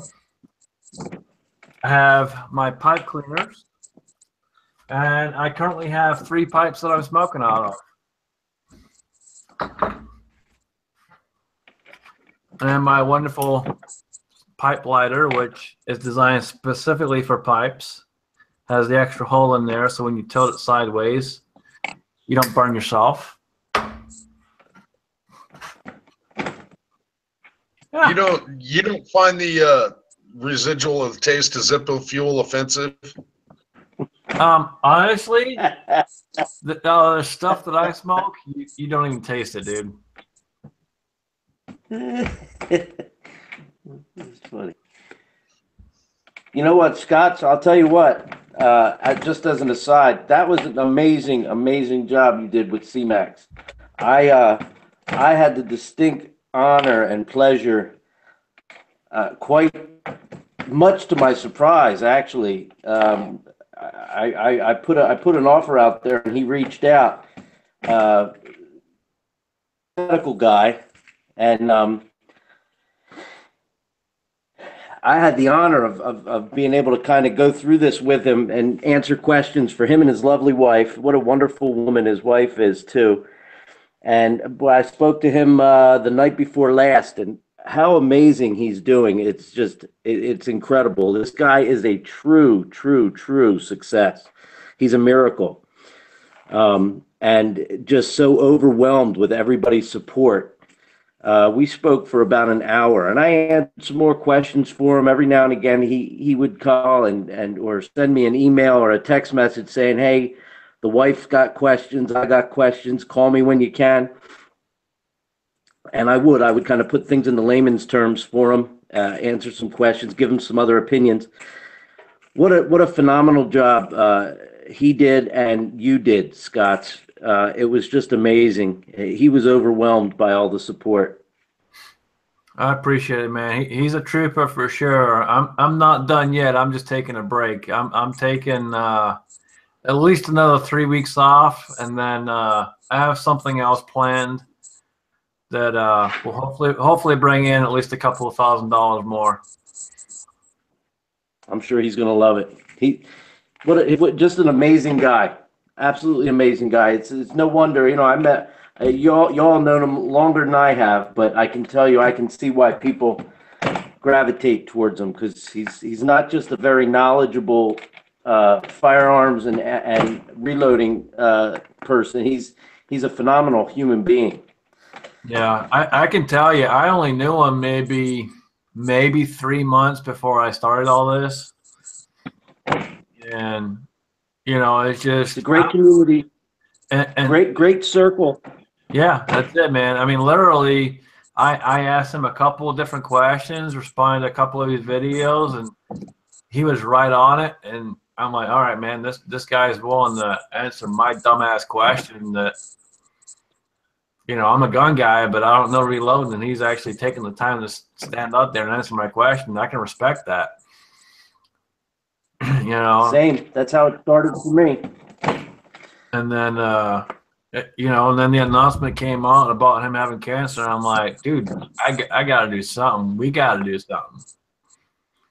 And I thought about it that entire day, and I'm like, all right, this is what we're going to do. I'm going to buy a whole bunch of shit. We're going to raffle it off and see if we can't make some money for this guy. And before I knew it, dude, I mean, literally within 2 hours of my video being up, I already had like freaking 5 different emails from people saying, I want to send you this, I want to send you that. I'm like, holy shit. It got overwhelming for you too, I bet. But I'll tell you what, everything and the way KB32 is helping out with getting the word out there and helping you along the way with everything. I'm sure he still is. He's a magnificent guy too. I just, I've never had this opportunity to come in and talk as part of a group message, but I just, I've had an opportunity to speak with Scab and Coda Boy and C-Max. I just have always wanted to express how grateful and thankful I am that you guys have allowed me into your circle as well. It's just a great group of people, great group of guys. Me and my daughter, just because just because she likes to shoot guns, she's part of a group of roughnecks. Well, I'll tell you, man, it wouldn't be the community it is if we didn't let other people in, like-minded, like thinkers, guys that just want to have fun, that shoot guns, have some knowledge, and want to share the knowledge. And the offer is always on the table for anybody, even the people that may not be listening right now.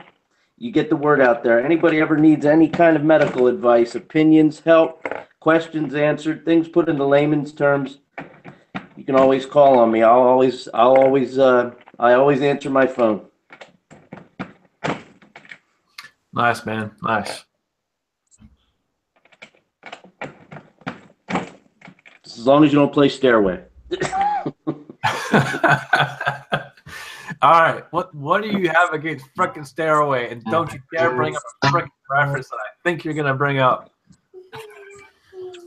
What's up, S. Weir? Sorry about that, guys. I'm back. But, Hey, come on, brother. How are you, buddy? How's the fam? Not too bad. Living the dream.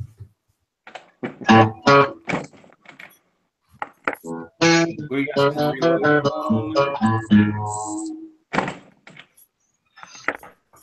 what are you reloading there tonight? 45 ACP. Nice. I only got a little bit more to go. So how much do you save reloading 45? Well, I mean per round, that is.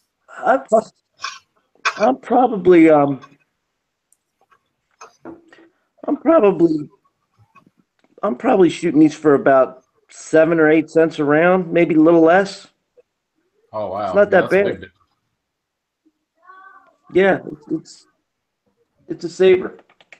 My big problem is it's not just me shooting it no more. You know, I can't get away with just buying some 22 long rifle and handing it to Logan and saying go put him down range. It's not very often you see your 10-year-old daughter who's shooting off everything you're shooting off. So she's wasting my money too. Hell yeah, that's a lot better than 50 rounds, which is usually what I pay. Let me know. I got quite a stockpile here.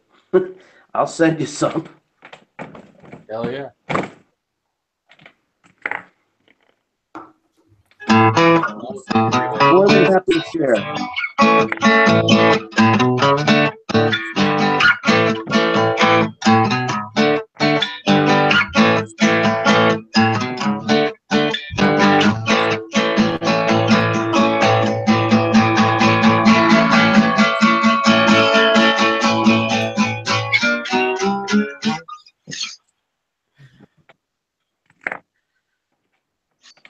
Yeah, when I was a teenager, the guy that got me learning how to play guitar, he would sit in his garage and he'd open up his garage, and I knew it was time to go over to his house when he would play that song.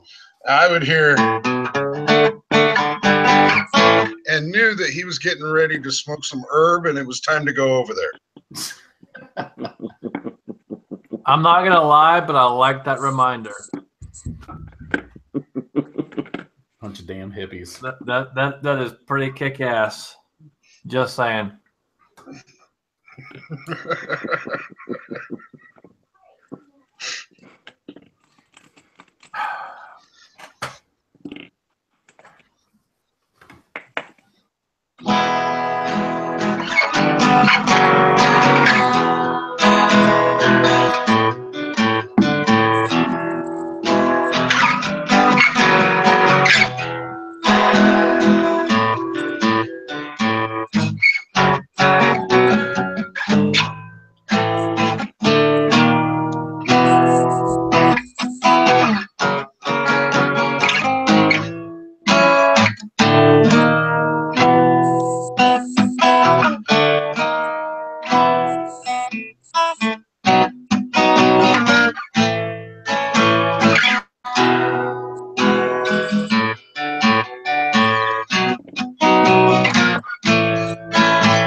And the wind she cries, Mary. One thing that playing acoustic will do for you, Scab, I can guarantee it, is you will learn how to play cleaner. Yeah. Being on an electric, especially playing around with effects all the time, you're able to hide a lot of different mistakes that you make. And the more you play the acoustic, the more refined your playing gets. I literally haven't picked that thing up in 3 months. Hell yeah. Do you play with a pick or do you play with your fingers? Both, but a lot of times I'm playing with nylons. Yeah. It just depends upon what I'm doing. Certain songs call for different things. Yeah, I bought this acoustic, and then I was telling you I was like looking up some different videos and stuff, and I ran across this thing called the Tonewood amp. Have you heard of that? Tonewood? Yeah. Yeah. The one that like just magnetically sticks to the back of your guitar. You like dude, that thing looks sick. Yeah, it does. It does. And from what I understand, it sounds damn good. Oh. So I mean, that was one thing that I really liked about some of the acoustic electrics that I have is the actual pickup was a magnetic pickup right at the bridge. Oh, really? Right underneath the bone is where the pickup actually is. So that's one thing that I really liked about a lot of the acoustic electrics that I have. But I've got no reason for an electric. I don't have an amp. But when you start messing around with amplifying your acoustic, it's a completely different world. Then you start getting into your reverbs and choruses really well, and it turns into a really full sounding tone that just can't be beat with an electric.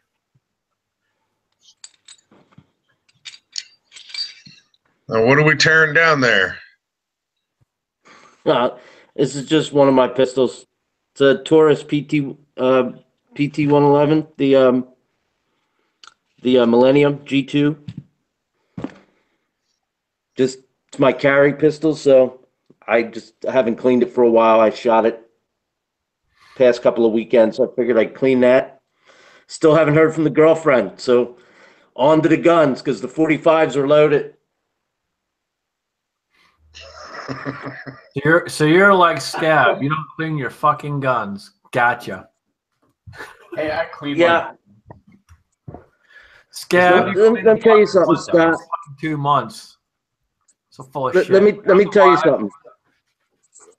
I've been single for so long, and before I met somebody, all I could do after work, after I took care of Logan, made dinner, did whatever I had to do for the kids, the only thing I could do is clean my guns. So I'd find myself cleaning my guns almost every night. So when I got downrange, I would shoot these things and they squeaked. They didn't pop, they squeaked.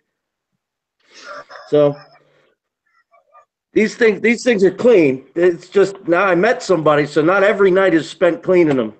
But I'm going to clean it now. Gotcha.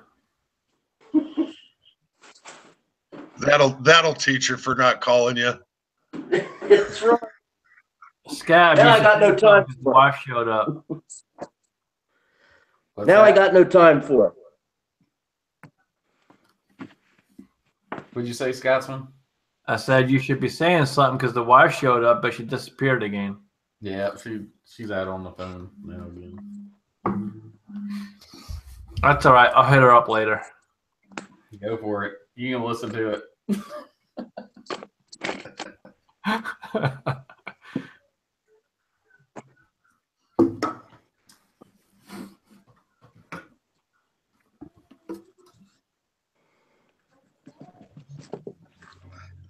Yeah, Sugar Mountain, man. I don't know. I don't think I can even play that one, man. Like I said, I haven't picked this thing up in months trying to play Sugar Mountain. Jeez.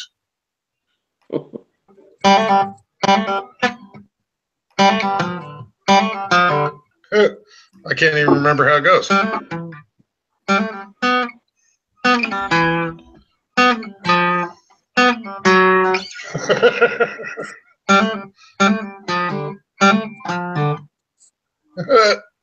that the one? Can't remember how it goes. I forgot that song. That song is gone. Is that the one I was trying to play earlier, Alan? Yeah. All right, I've had a couple beers. Let's see if I can do it now.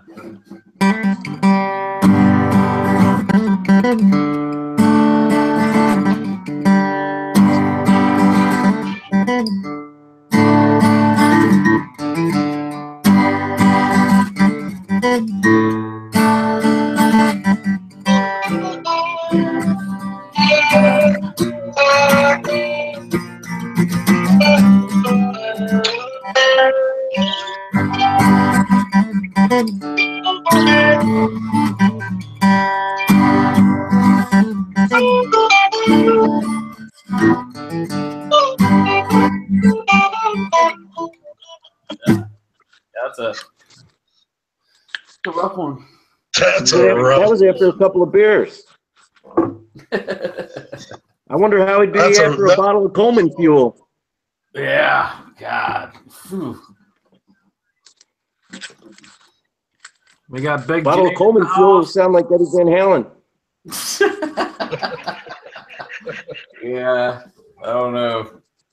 I'm probably surprised that didn't kill me, to be honest. I guess I had enough alcohol in my stomach that I just got it all back up and went and ate a big old plate of biscuits and gravy after that. I must have soaked it all up. Well, hello, Big Johnson. Hello, Gun Nation.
Got a question out here in the chat. Johnson's asking if the trigger is better on the P320 or worse. I haven't had a chance to shoot it yet. I just got it this afternoon. I haven't had an actual chance to shoot it yet, but the trigger to me initially feels identical to before it left. It really does feel nearly identical. It feels just as light as it does, maybe just a touch lighter. The reset is identical to where it was before, so none of that has actually changed. But I'm really impressed with their turnaround time. I was kept in the loop the entire time on where it was at. So I'm an advocate. I'm going to say if anybody's got P320s, send them in. Now, I know you've got some flap faces on yours. I think I've seen them on yours where you need to change. You need to change that back out to the standard shoe before you send it in. And I'm kind of thinking that if I can find one, I'm going to go to a flat face trigger myself. It is a little less girth in the actual trigger itself. The trigger shoe isn't as wide at the top as it used to be, and it is more hollow on the back side of it. but I'm still liking the feel of the trigger itself is good. I don't want to go to a flat face myself.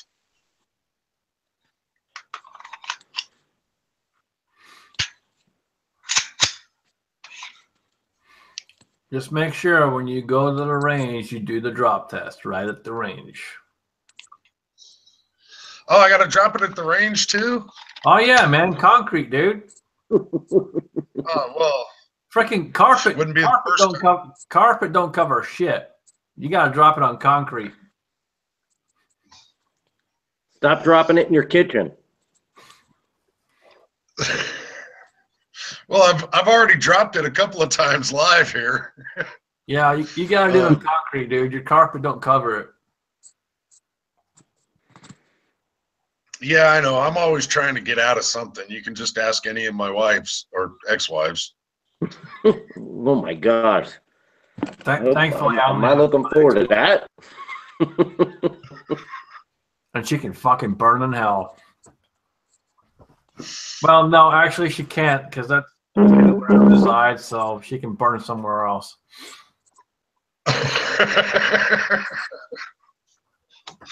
Well, I wear black because it goes with all my moods.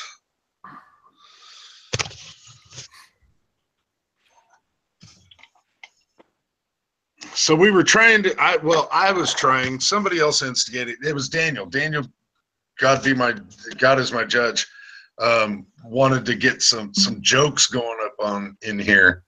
I know Big Johnson's probably got the jokes of the weeks. But I don't know. I don't know, Swinger, you got any jokes? You mean my marriage story wasn't funny enough? Well, I was thinking that my wedding video was. I was thinking my wedding video was an epic comedy, but come to find out, it was a horror flick. Yeah, I was. My daughter asked me if I was hanging any of the Halloween decorations this year. I said, no. You know what? In place, I'm going to hang all the court documents from the divorce attorneys. I said, that'll scare everybody away. We'll keep every ounce of candy we got.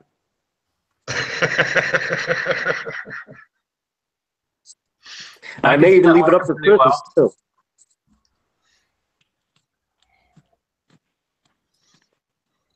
I'm lucky. I drew up my own divorce. Took me 2 weeks. Cost me $600. Best $600 I ever fucking spent. I wish. Well, thankfully, we didn't have anything other than some cars and shit together. But yeah, she fucked herself over on that one. So we'll leave it at that. The good thing for me is I'm here at the house, and I've got the kids, all of them, even the adults, even the adult kids stayed with me. Yeah. So she forewent, let's say, a lot of things. So it wasn't that bad. And we are still very friendly. I joke. But things could have been worse. We could have been enemies. Yeah. And for Logan's sake. Gab, what the hell is that hanging out your mouth? It ain't easy. 20 years is hard to get rid of. Oh, yeah. Oh, yeah. I was with my first wife. I was technically with her for near 25 years. I met we weren't married that long, but we were almost 20. I met a real good girl. My wife was a good girl too. Don't get me wrong, but I met a real nice woman, and she shoots. She goes to the range with me and Logan, and we're getting along very well. So things are going to work out. Things will work out. Things will look up for good old Swinger. Good deal, man. Good deal. Call me Scott, by the way. That's much easier. I know that there's a bunch of Scotts. Sometimes we get into TR Preppers chat rooms. I don't know what Scott they're talking to, whether they're talking to the Scotsman, talking to me, talking to everybody's Scott.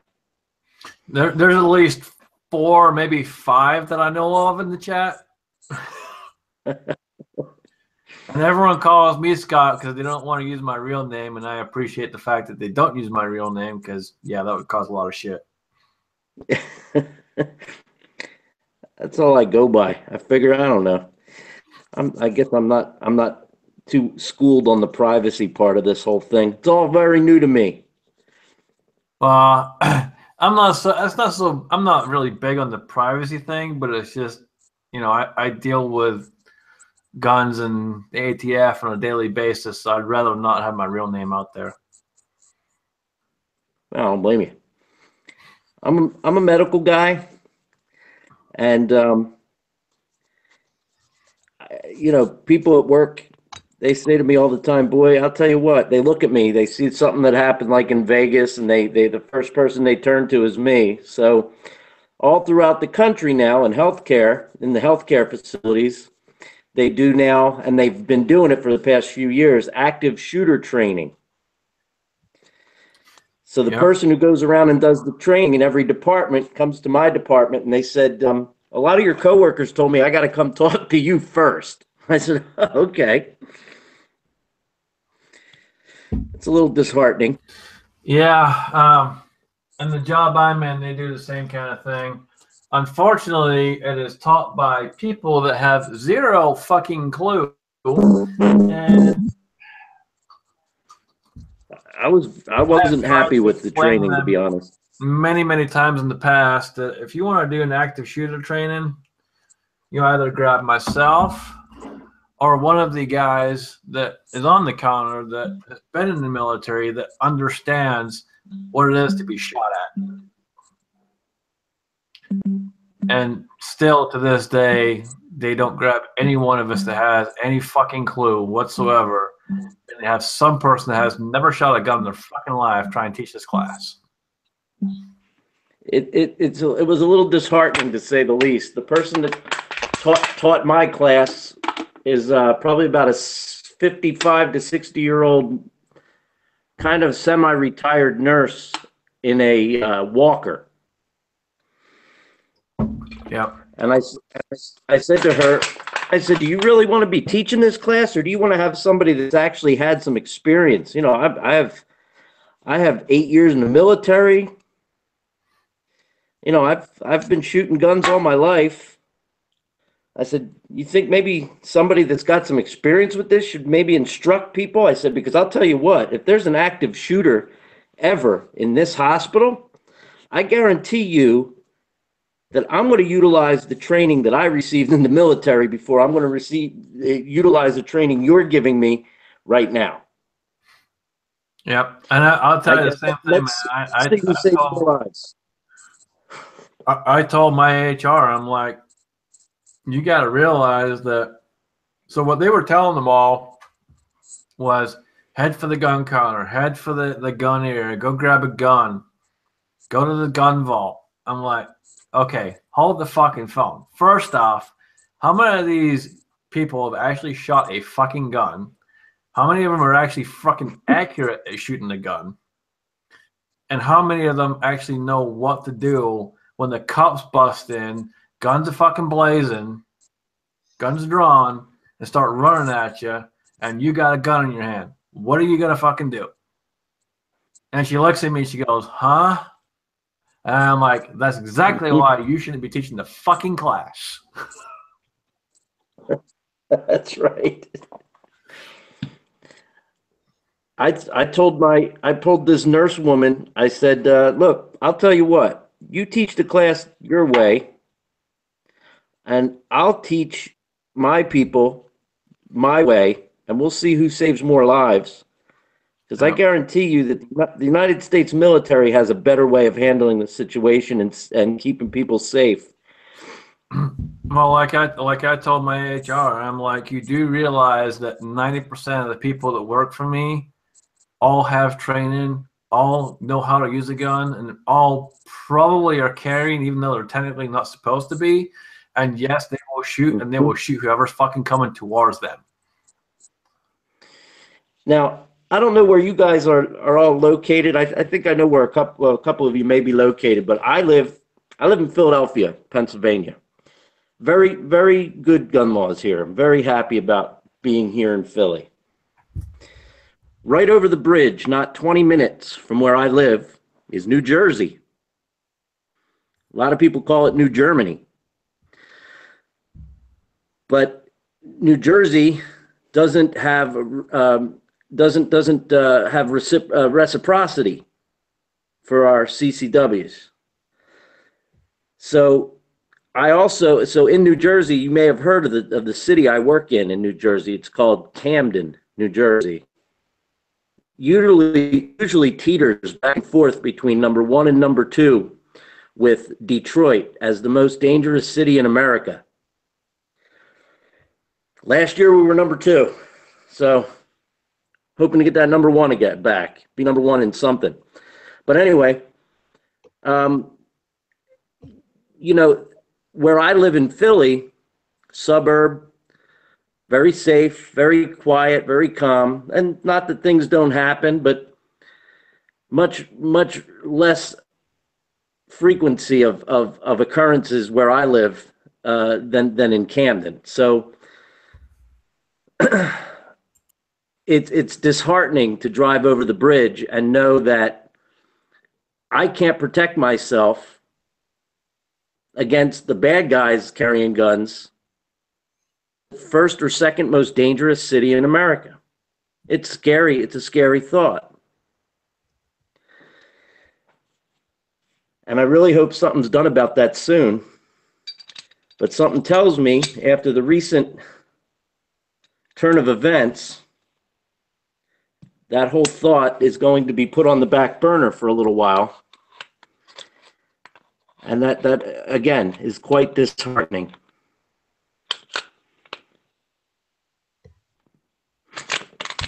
Yeah, it's crazy, man. I hear all kinds of shit every day. It just blows my mind, man. And I deal with it. And I've done this for 7+ years now, and still, there's always something that blows my fucking mind. I mean, I'll be honest with you. 3 years ago, I'm sitting at a red light going home after work, after my shift, and I'm sitting at a red light on the corner, right where the bridge is. It takes me, it's not even 200, the bridge is not even 200 yards from the front entrance of my hospital. And I'm stopped at a red light right before I turn to go onto the bridge to get across into Philadelphia. And I heard what sounded like cars backfiring, but it was gunfire. And 2 bullet holes right in my passenger door. I have a truck. 2 bullet holes right in my passenger door. And you know where my gun was? My safe at home. Not on me, not near me, because I can't even carry it over the bridge. I can't transport it. I can't be in a parking garage with it in my car, locked. I can't have it anywhere. And that's unacceptable. I'm not trying to be a cop by any stretch of the imagination, but I'm all about protecting myself and anybody around me who needs it. And how helpless did I feel? And I got all the way home and I saw that my car was shot up. My wife saw my car and she said, that could have been you. Bullets were stopped in the door somewhere, so I'm guessing it wasn't a very high, powerful bullet. And the bullets are still in the door, rattling around. But it's very discouraging to know that I can't protect myself. And I have the ability to.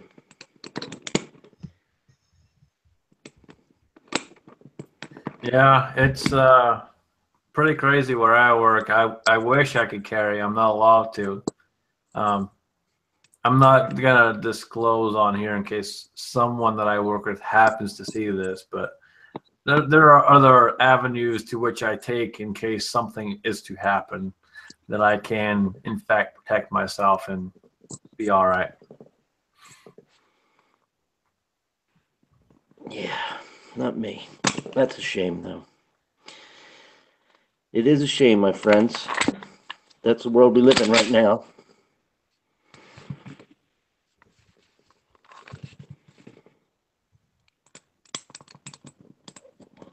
All right.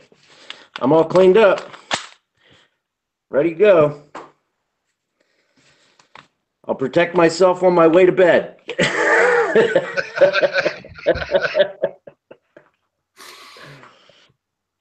Gentlemen, I'm going to bid you all a farewell. I hope you have a great night. Anybody, any of our friends that pop in, please give them my best. Thank you for the wonderful guitar serenade, Scab. It was an amazing Metallica rendition. And I'll talk to you all on the flip side. Take it easy, man. Thank you for the invite. Have a good night. Appreciate you jumping in, dude. Thank you.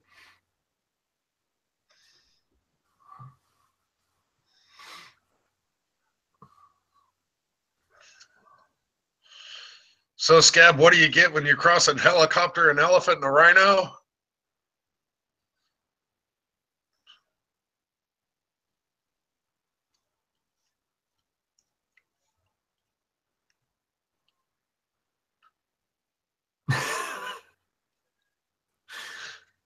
Scab, fucking speak.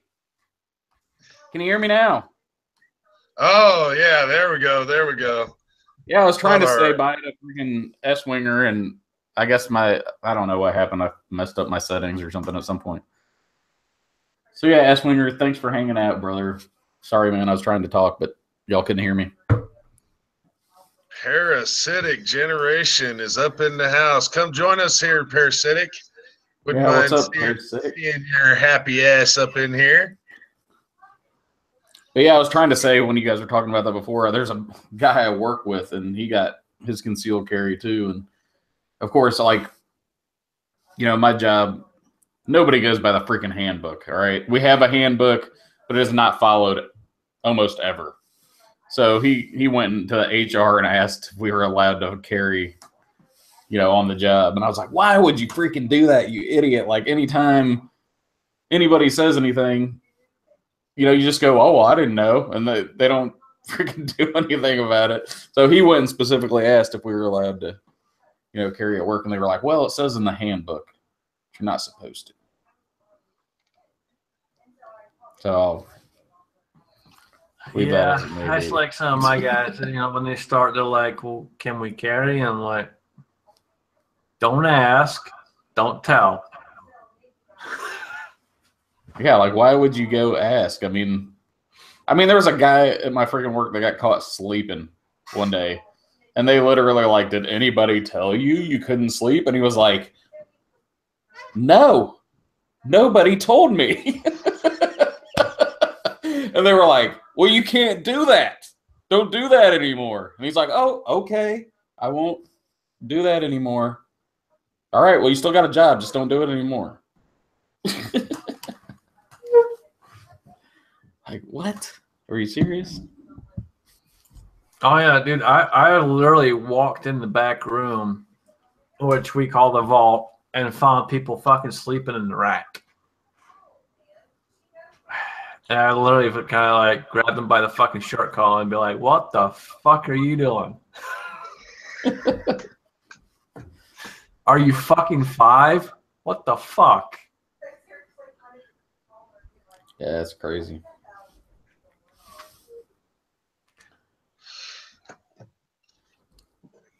I'll tell you another story that happened. I used to work at this like 5-story bar years ago in a major city, and freaking, you know, I was just like one of the guys that stocked the coolers or whatever for beer. Well, we had like there was a club in there that was like the ghetto club or whatever, and there was always fights starting in there, and you know, you had to be careful going, you know, messing around with people in there and stuff, because there's a lot of gang activity and stuff like that. And one night the entire freaking bar got put on freaking lockdown, and there was a couple of the guys that like run the garbage and stuff, you know, outside and empty the dumpsters and all that.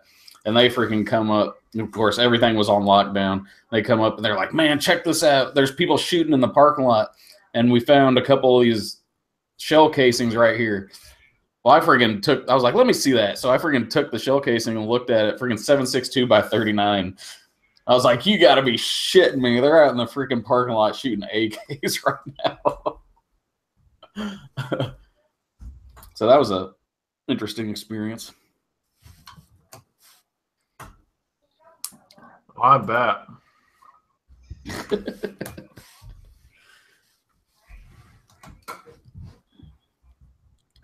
That's why I don't live in the city anymore. I had a lot of fun experiences, I guess, since I lived through them. I call them fun experiences. I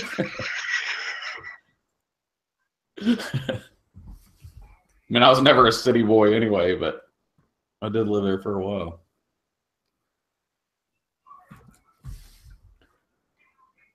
I was born and raised in the city, and I can't hardly stand it.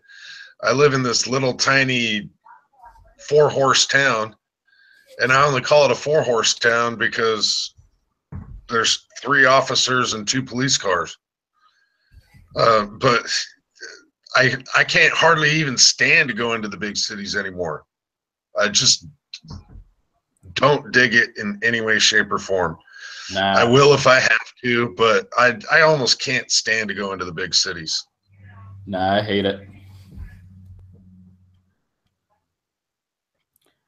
I mean, hell, the country anymore isn't that much better. I mean, where I live, there's a shit ton of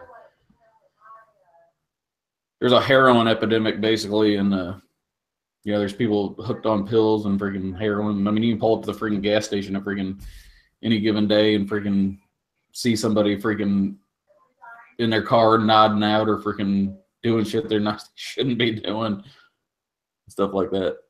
It's insane. So I can't imagine what it's like in the city anymore.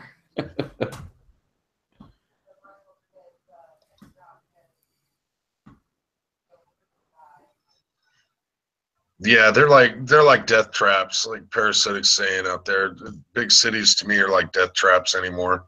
Yeah, I've stood on the corner of Crenshaw and Sepulveda in LA, smack dab in the middle of freaking gangland. I used to live on East Soto Avenue in the middle of East LA. I grew up as a kid around all that stuff, and it's amazing I'm not dead yet. Yeah, I didn't really grow up around all that crap, but I've been to New York once. That was pretty fucking bad. Never again. New York's New York. Yeah, I've been there once. I visited it. I can say I went there, and I have no inclination to ever go back there again. You couldn't fucking pay me to, dude. That place is fucked up. Yeah, it's crazy. Bald and Curious says, "What up, bitches?" What's up, Bald and Curious? I guess they just allow anybody to do these live chats anymore, huh? Pretty much. All right, I'll be right back. Thanks for the warning. Appreciate that. You are very fucking welcome.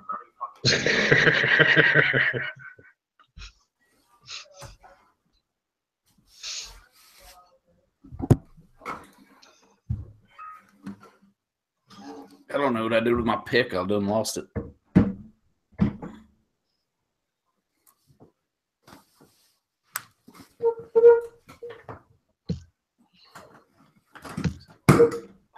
Gonna play some more intermission music. Yep. Let's see what we got here.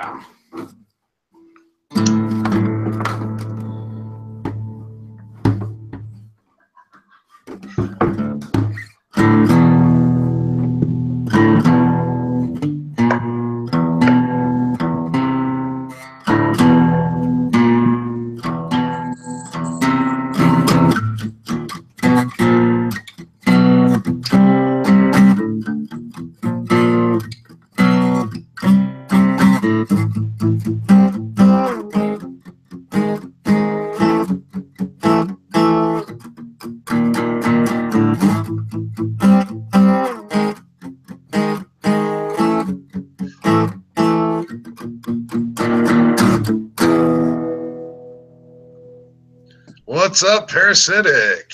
What's up, brother? How's it going, man? How's it going, guys? Just messing around. I was just testing out my new mic that Scotsman sent me, and it's turned into a thing. Oh, hell yeah. Yeah. I ain't never done one of these hangouts on air before. That's pretty cool. Yeah. Not too bad. Pretty easy to do once you figure it out. I know. I'm kind of, even though I'm young, I'm technologically ignorant. It's all Yeah, I good, mean, dude. What's up, man? How are you? Hey, I'm doing good. I just got back from the gun shop with a new toy. Oh, really? Good. Are you willing to share it? Ooh. Can you guess what that Nice. is? SD 9 or 40? It's a Smith & Wesson SD9 VE. Nice. Oh yeah, I got it for $280.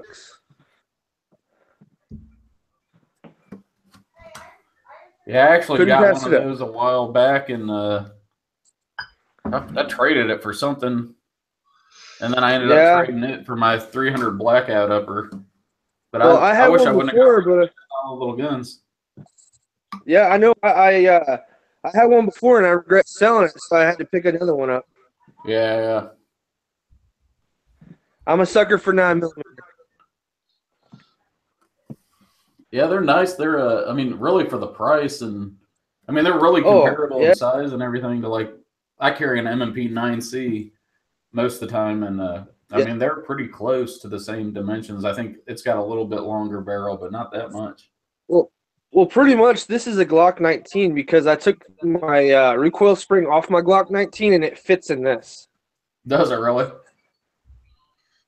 I was like, I'll be damned. So, I mean, I wouldn't do it like I'd only do that in a pinch.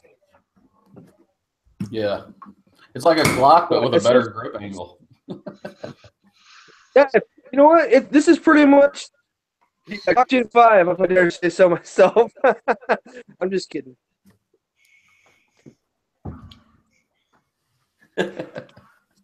no, I've sat in and on the side chat with some of Parasitic's live stuff that he's done. I know you've been playing around quite a bit with doing live stuff, but you haven't actually been in a chat yet. Yeah, because I haven't really figured out how to do that, but now I do. It's fairly easy, Well, man. that's good. Once you get the hang of it, it's not too shabby. Me and Alan and Scab are all fucking chat sluts. Oh, yeah. Yeah. But anybody having snow yet? Not yet. It's getting colder for sure, but no snow yet. Man, down here in Texas, it turned 64 degrees and I'm freezing my ass off. Yeah, I was talking to Clover Tack earlier today. He's down there, and he was saying the same thing. He had his hoodie on and all that, and I'm like, damn, man, it's like 32 degrees in Iowa right freaking now. I know. But yeah, man, I drove through Houston the other day, and man, it's still bad.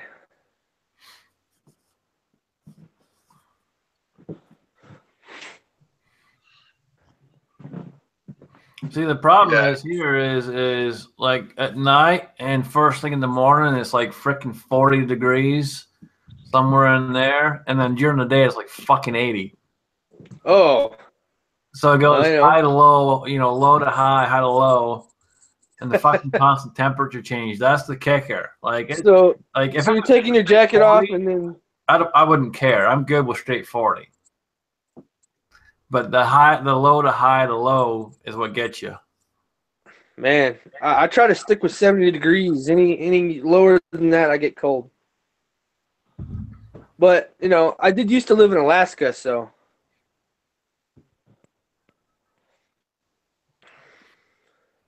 Yeah, I generally like it right around 60 degrees is pretty good for me. I used to live in Alaska. It got like 40 below zero. Woo. Not enjoyable. Nah, that's way too freaking cold, man. No, like, Yeah. say your wife got mad at you and locked you out of the house, you're pretty much a dead man. Yeah. Yeah, back home it used to get pretty cold too, man. It'd get in the negatives too. Not quite negative outside 40s, but Yeah. Go outside. I remember seeing at least a negative 15. Hell no. I ain't doing that. It gets so cold, you like go outside to pee and you can watch it freeze before it hit the ground. Pretty much you can catch it in your hand. Oof. Hell no. Not that you'd want to, but you pretty much could. Yeah, I was going to ask if you had personal experience with that or what. No, I mean, you really wouldn't want to, but you technically could. It freezes that fucking fast. Woo.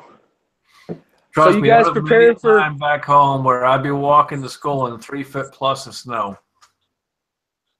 Oh, hell no. We didn't shut schools down. Like here, it fucking drives me nuts. Fucking inch of snow. Shut everything down. All closed. Close everything. Like, dude, Yeah, what the well- fuck? I used to go to school in 3 foot fucking snow. Yeah, I'm still young. I'm still young, but I remember back in the day, you still had to walk to school through drips of snow. Yeah, back home, dude, we're talking 3 foot plus of snow, man. And It's just still any had excuse not to go to school. Well, But yeah, something that we actually haven't done on this chat yet is a gun check. So 320 back today. Well, I got my Yeah. SD9. As always, it's fully loaded with Yep. one in the chamber. Hey, a gun is useless with no bullets. Well, I have my oatmeal stop. You're welcome. Cheers. Oh, that'll do it. Count. I got an M&P That's 950. good. There you go. I almost got one of those today too. I'm not unarmed. It's just my arm's busy. Oh, I got you. I got you. So anybody preparing for November 4th?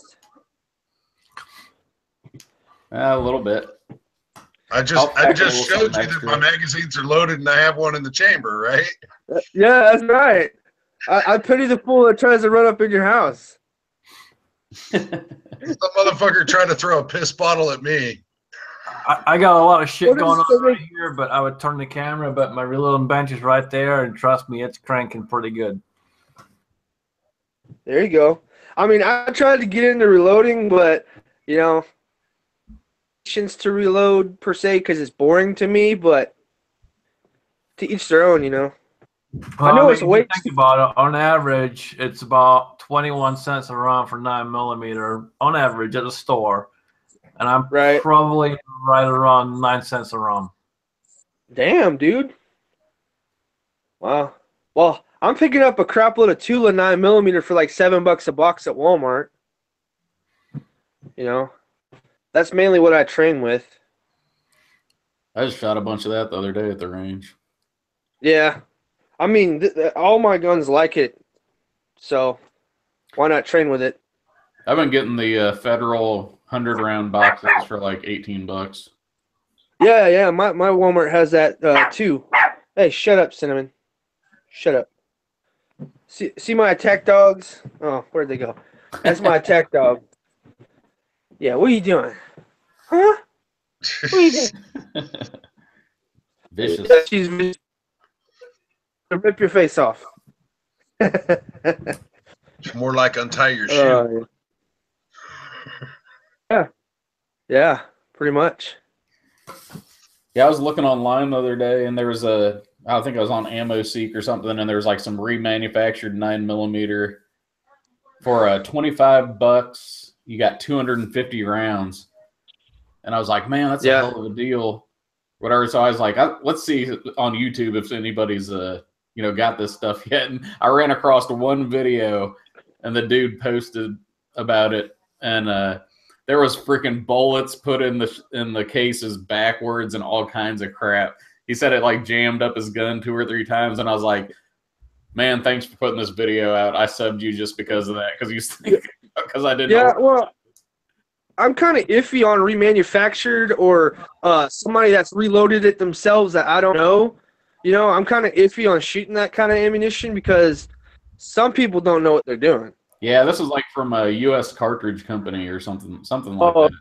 Because, I had a buddy who bought a whole bunch of reloaded 9mm at the gun show and went to go shoot it. And his gun, literally exploded. And he had some of the pieces of the slide in his face. Oh my and some of the other pieces killed his dog. Oh, my God.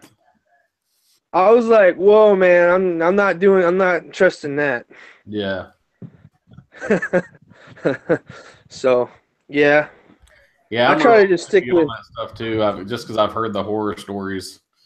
But, yeah, I try to just stick with Tula and Federal Aluminum and Federal Brass Case and Monarch. I really like Monarch a lot. Yeah, I did shoot I think maybe 50 or 100 rounds of that aluminum case stuff through my PO7 the other days. I just wanted to see if it functioned fine in it or not. What I like about that aluminum case is it's very light. Right. Yeah, and I like it because it's really cheap, and I don't have to worry about it rusting up on me like the Tula ammo does if I leave it outside for a week or so. Yeah. Yeah, I thought about buying more of that, but I think the 100-round pack of that was like $17, and the brass was 18. So it was like, it was the same price. So I try to buy a mixture of both every paycheck, and after a while it adds up, and you have a lot of ammo. Yeah, that's what I do. I try to buy at least a few boxes with this and that every time I get paid, so that I'll buy about 200 rounds every week, and then I'll shoot 100 rounds of that and save 100 rounds of that. So that's how I stock up. Yeah, it's pretty funny, man. Like the 22 just finally came back to my Walmart. Probably not even 6 months ago. We finally started getting 22 in again. I hadn't seen it for years, and they've literally had it stacked, serious stacks of it in there, and they've already got the 3-box limit back out because I guess there's so many people going and just going, that. I'm gonna tell you something about Walmart is they like to hide ammo. Oh yeah. And I tell you this because I used to, but they hide ammo. Trust me. They say they don't have it, but trust me, they have it. Oh yeah, just ask any of the Ammo Mafia guys. They know how to work that system and get things that nobody else is going to be able to come up with. Some of them guys get deals, and I'm like, man, that is insane. Oh, those Ammo Mafia guys, man, I tell you what, they get the deals. There's no ifs, ands, or buts about it, man. I watch some of the videos, and I'm just dripping at the mouth, going, "Oh my god!" I saw one video from one of the guys in the Ammo Mafia. I forgot his name, but he got an H&R shotgun for $89. A pump shotgun. I'm like, that's insane. I like that.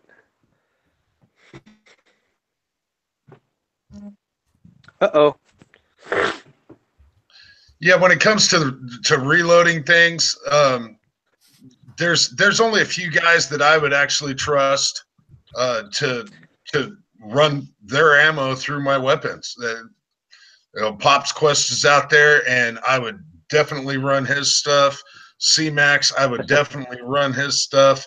I know Scotsman watches all his tolerances and everything else. I would run his stuff. Rich 4150. A bunch of guys that I know their shit inside and out. And so yeah, there's guys that I would run their ammo for sure. That's right. Oh, hey guys, I'm gonna have to get going because my battery is dying on my phone. So it was good talking to you guys. Let's do this again. Absolutely, man. Appreciate you jumping in, dude. All right.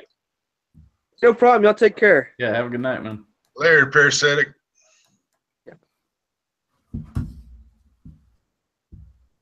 All right. So yeah, he was full of crap. 9mm is pretty hard to fuck up. I like the guy, but 9mm is pretty hard to fuck up. Yeah, Parasitic Generation. I got to give him credit for being the very first person that I heard of that was doing shout outs. And so one of the very, very first shout outs that I ever did was he was one of the people that was on it. And so that kind of really got me going sometimes on doing shout outs and just supporting other people, doing VRs, even if they're doing drawings or whatnot, just doing support VRs to not even get in the drawings, just to support other guys out there, other channels out there. Yep. So I definitely give the guy credit for that. He kind of pushed me in that direction. Yeah, I know. I got mass respect for the guy, but when it comes to the 9mm and kind of screwing up reloads on 9mm, it's pretty hard to do. Well, he's not a reloader either, so yeah, it's pretty tough to screw up a 9mm. Yeah, I don't know. I don't even remember where I ran across him, but I've been subbed to him for quite a while. Yeah, I don't remember what channel turned me on to him. I have no fucking clue, dude. It's been a long time. He's a pretty cool guy. He's got some good videos out there. Yep.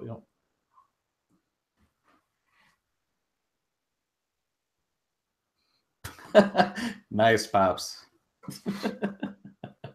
Pops, as long as you hide them and hide them well, no one will ever know. Oh, wait. What? Did I say that out loud? I don't have rich 4150 bitches. I have no closet you need to worry about. Trust me. Yeah, I was laughing at Rich's video today. That freaking comment video was hilarious. Oh, dude, it was pretty funny. Like, I mean, if you have somebody threaten to paint the wall with your brain matter, I mean, yeah, there was quite a few good ones in there. I'm just like, really? You're that fucking stupid.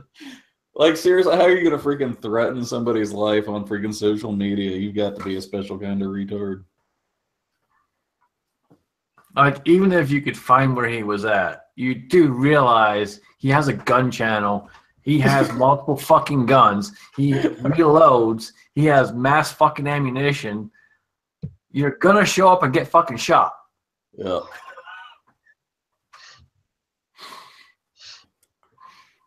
Yeah, that's and like if you're lucky, the whole, you might walk away from it, but highly doubtful. The whole Antifa thing, whether it's true or not, we're going to start with police officers and first responders. I mean, yeah, they don't usually take kindly to that. There's usually a significant response to, attacking a police officer. So I don't imagine that's going to go well if that's your plan. Well, even just arguing with a police officer usually doesn't go very well. Yeah. Did you see that video? Even when video of the, if you're lucky, it goes well. Yeah. There's a video I think I saw on Facebook or somewhere today of the cop that shot up the trailer park. Did any of y'all see that one? I'm not on Facebook. Well, apparently there was a morbidly obese trailer park owner who got somebody knocked over her scooter or something, and then stole her purse. And apparently it was some tenants of hers. And of course the cops went right to their house, and of course, he seen one of the girls walking up through a field or something, and told her to stop, and she didn't stop. So he chases her. Well, at some point, they're all white trash screaming and screaming at the cops, MF for this and MF for that, and everything. Got the girl down on the floor. She's down on the ground. She's resisting and everything. And I guess who knows, the boyfriend or the dad or whatever comes walking out of the house, and he starts screaming at the cop. Well, I mean, there's so much yelling going on, you can't understand what's happening, whatever. And I guess he had a phone and told him he was recording him. Well, the cop heard, "I've got a gun, I've got a gun, and I'm going to shoot you," or something. So the cop just starts shooting one-handed, like at the trailer or whatever. And then, the other cops are looking like, "What are you doing?" And then so he like backs off, and they're all screaming at each other. And about like 5 minutes into it, the cop has a freaking panic attack, the one that shot, and like starts having a freaking mental breakdown or whatever. The other cop's just trying to talk him down. He's like, "Man, give me the gun. Give me the gun. It's okay, buddy. You're going to be all right. Give me the gun." The dude is like bawling his freaking eyes out. It was freaking rough to watch, man. Wow. Wow. Yeah, I'll see if I can find a link to that video. That was freaking crazy. I mean, it like almost gave me a panic attack watching it just because it was so bad. I can believe it, man. I've dealt with a lot of cops in that over the years too, and it's crazy some of the stories you hear.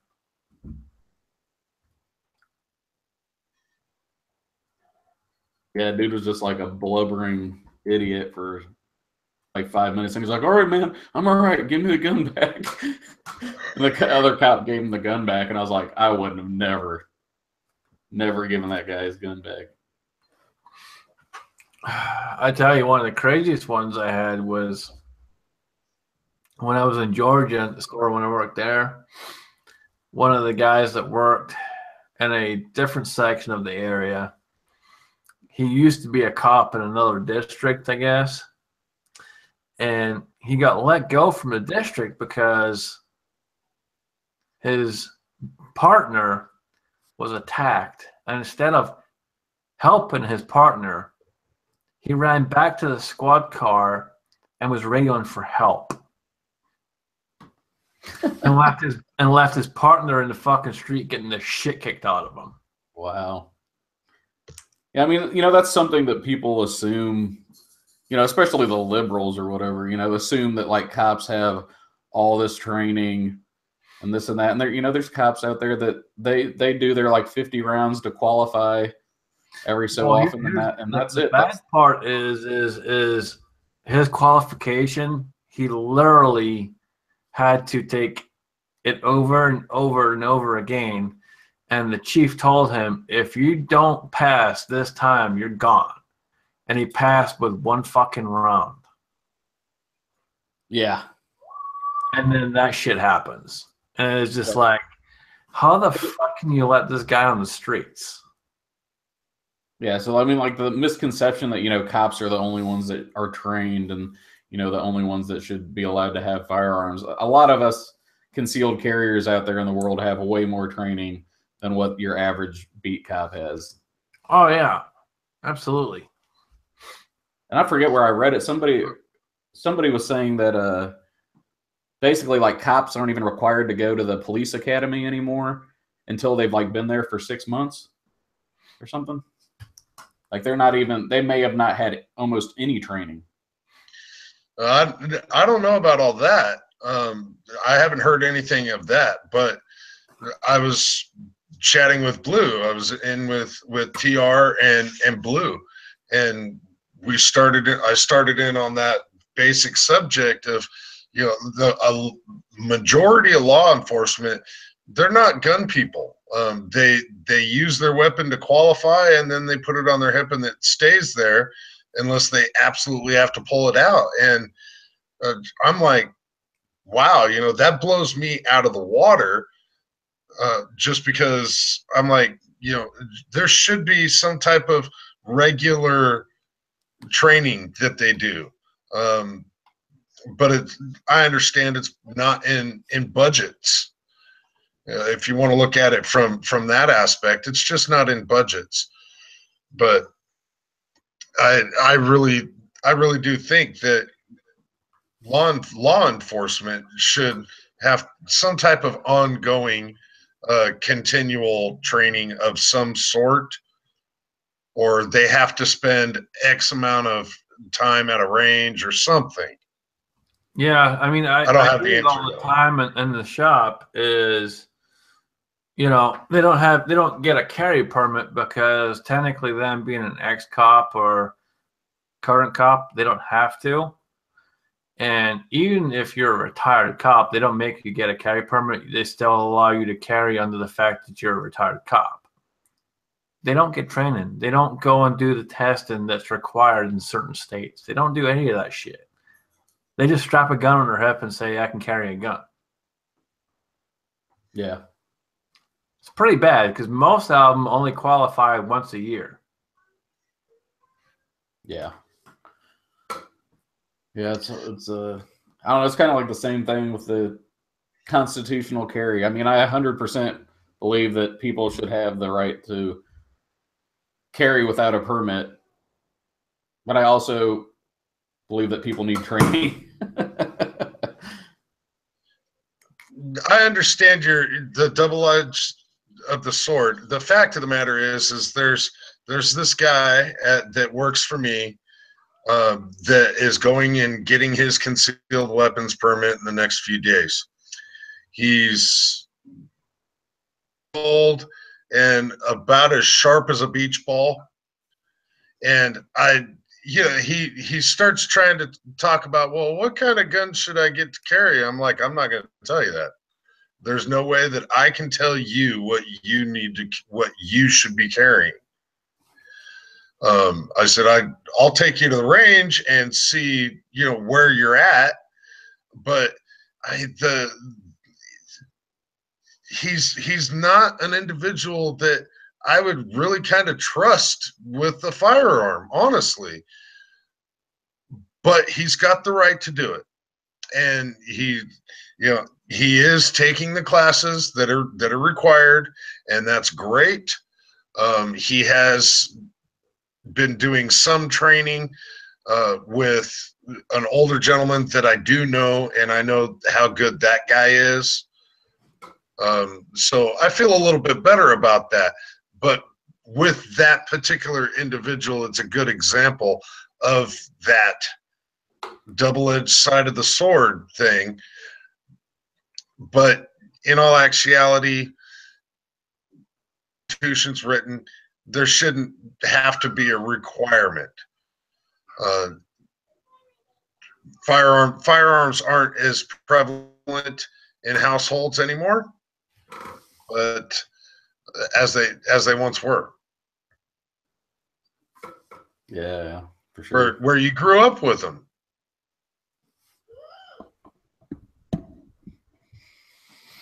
Yeah, that's definitely true.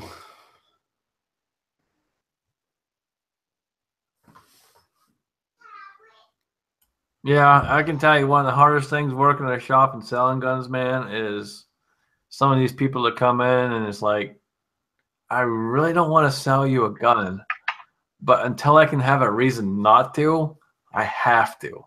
Yeah. And it's kind of like, I hope you fuck up. I hope you fuck up. Please fuck something up. Please say something you ain't supposed to so I can tell you to get the fuck out of here. Sometimes it happens and you're fortunate and can kick him out. Otherwise, unfortunately, you just got to sell him the fucking gun. Yeah, it's like when you meet somebody new and then you start, you find out they're into guns and you start having a conversation with them and then they say something and then you go, oh, I'm sorry, I didn't realize you're retarded.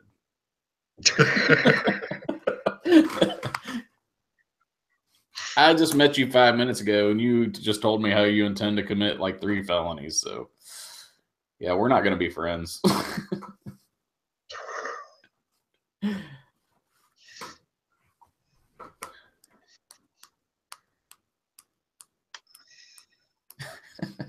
You're killing me. Yeah, it looks like we've got another troll out there in the chat here. I don't. But at least it's a good-looking troll.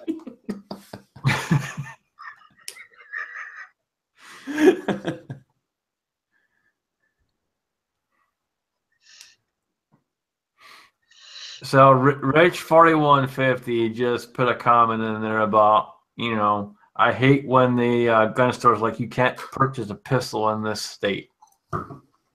So that brings up a really good point. If you don't live in the fucking state, don't try to buy a fucking pistol. You can only buy a fucking pistol in the state you fucking reside in. I don't know how many times I got to explain this every goddamn day. So it's probably the most annoying thing I have to do every day is explain that you can only buy a pistol in the state you freaking reside in. Which I don't agree with it. I don't agree with it. If I can go to another state or I just happen to be in another state and I find the pistol that I've been wanting for $300 less, I wish I could just pick it up there. It's all going to get put under my name anyway. So why not? Why can't I, other than, I can't take a high capacity assault pistol into California or New York or whatnot. Yeah, I'm not saying I agree with it. It's just I have to comply with it because it's kind of what I do. So.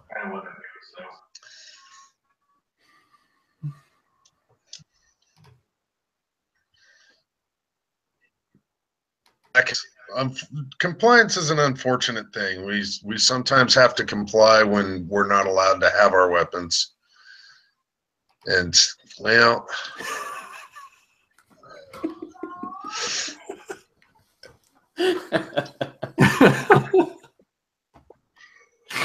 Yeah, Rich says that it's dumb, and it is. It's completely dumb. Why I couldn't go into California and buy this weapon is beyond me. Just because it's evil, because it has a rail and the magazine holds more than 10. It's silly. It's silly. And yes, resist the compliance.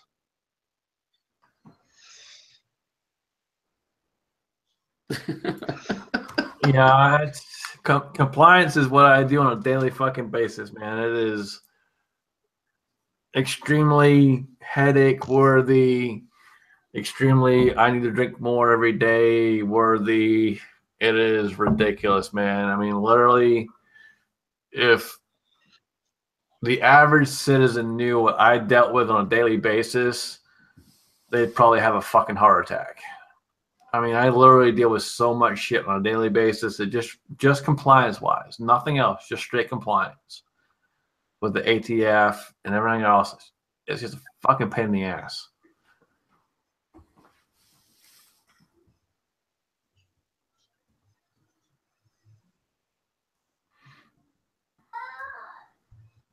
Oh, Midas is trying to turn this into a food chat. Side chat's all about grits right now. Oh, Midas, get your fucking ass in here. You want to change how the chat's going? Get your ass in here. There's links.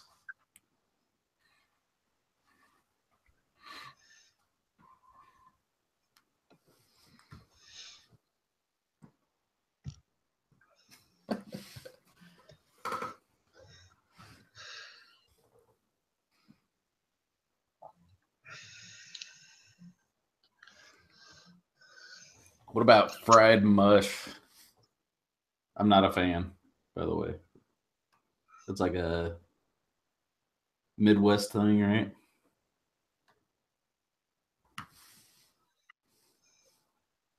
I can't do it. I can't do it. The texture is just wrong.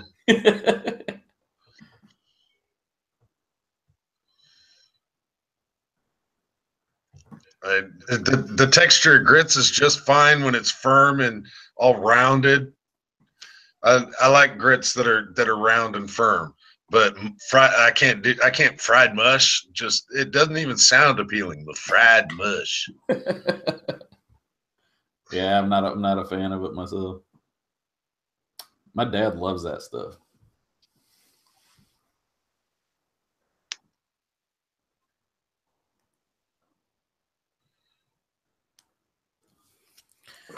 Troll on.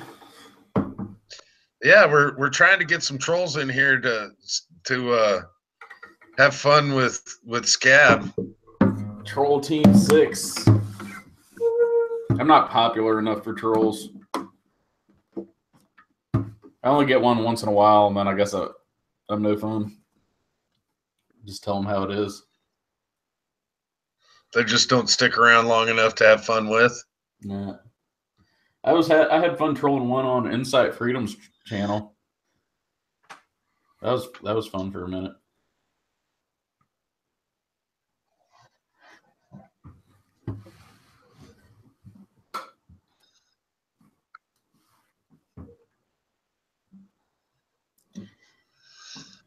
Get the whole Troll Team 6 up in here. Midas ain't gonna show up.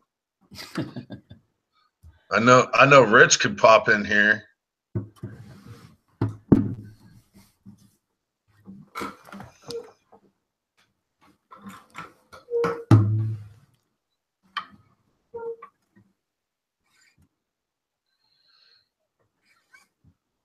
I know, Scab. How about you play some Boys to Men? Good God fucking mighty. Really? I don't know any of that.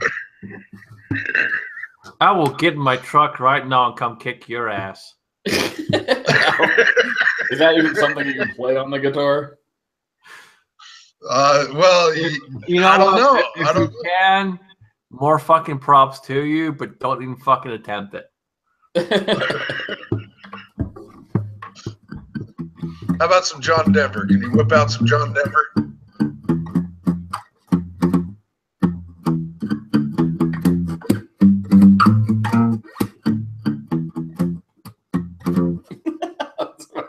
That's about as close as I'm going to get to any of that.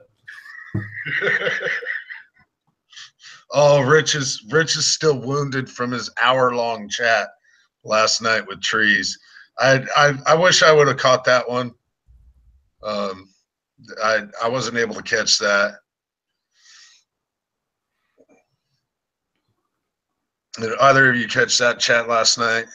I caught the tail of it.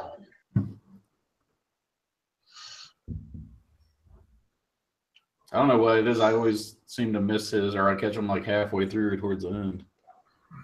I got the notifications turned on. I just don't ever catch him.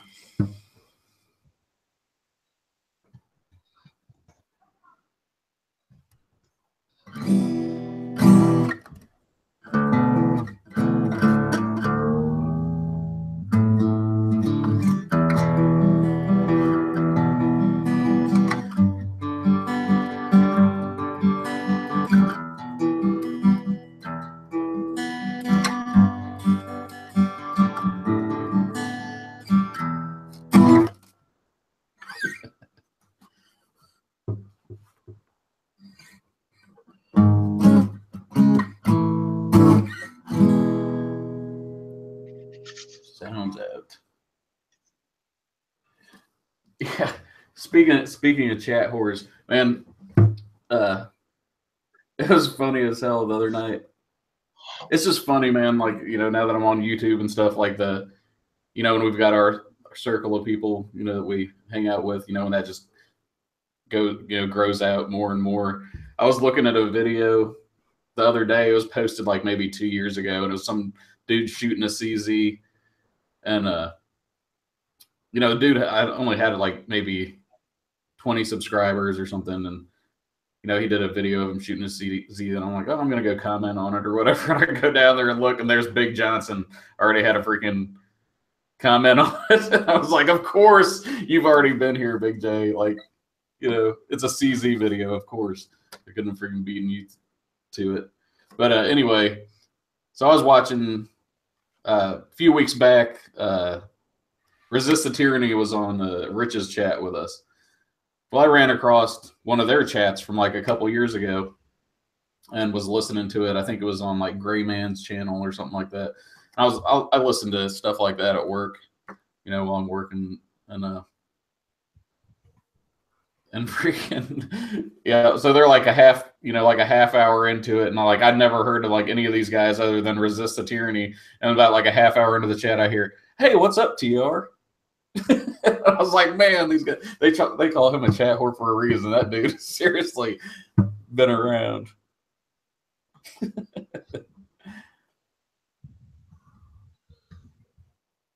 But yeah, it's kind of funny how the community spreads out.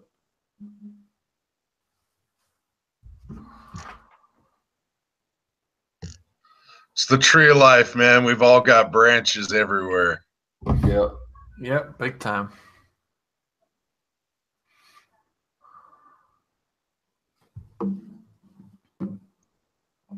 It's like the 7 degrees of Big Johnson or something. Quit giving him so much fucking credit. I mean, he is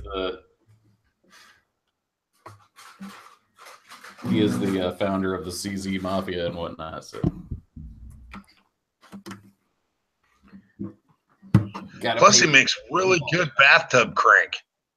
I don't know anything about that. So, yes, Rich, Kevin Bacon did start it all. I agree. Big Johnson is the godfather of the CZs. And the godfather.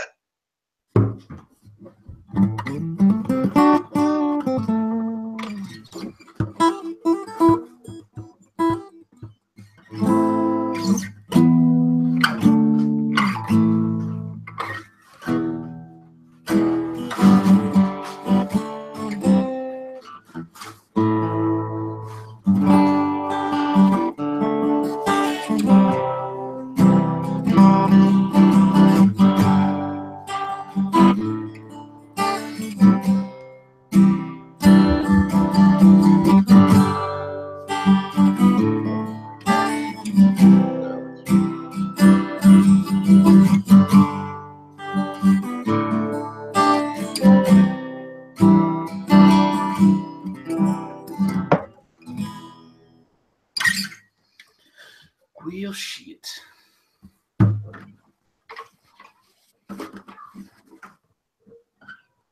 Well, guys, I think we've been going for a while here. 3 hours. Yeah. Do you think your microphone's working, Scab? Or I think we can officially say it is working now. I think that's a hell of a test there, Champ. Right. Well, I mean, I'm very thorough in my testing. I don't want to do like willy-nilly. And then, you got no reason to half-ass it. Yeah, I mean, I half-ass enough things, so there's no reason. If you're gonna do it, go all out. And Les has a request for some Ozzy. Some Ozzy. I mean, I know some Sabbath. Play some, dude. I don't think I know any Ozzy. No, play some Sabbath, man. I was playing some Sabbath earlier. Let me think. Pull out some Sweet Leaf. Yeah, I was playing that earlier.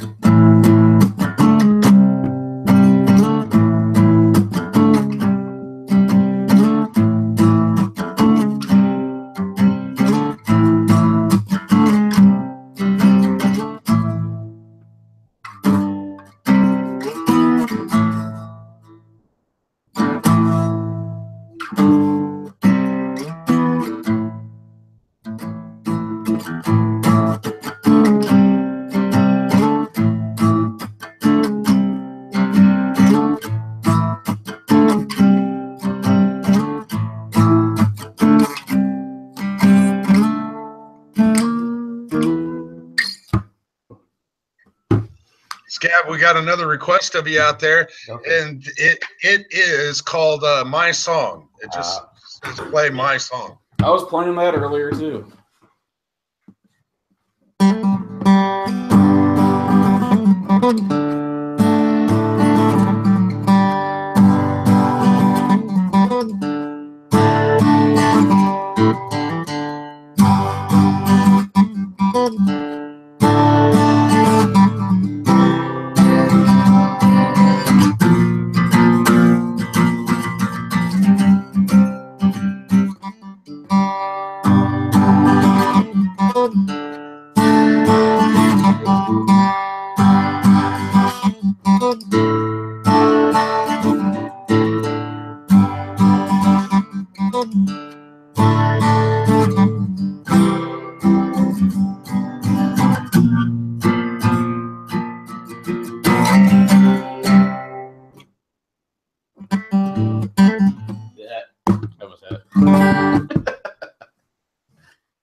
that's the one she was talking about.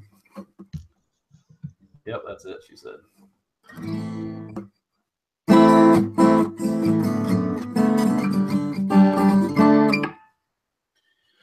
Would you guys like to do an outro or anything? Peace. Hold on, I'm sorry. Yeah. Peace, fuckers. Very good, very good.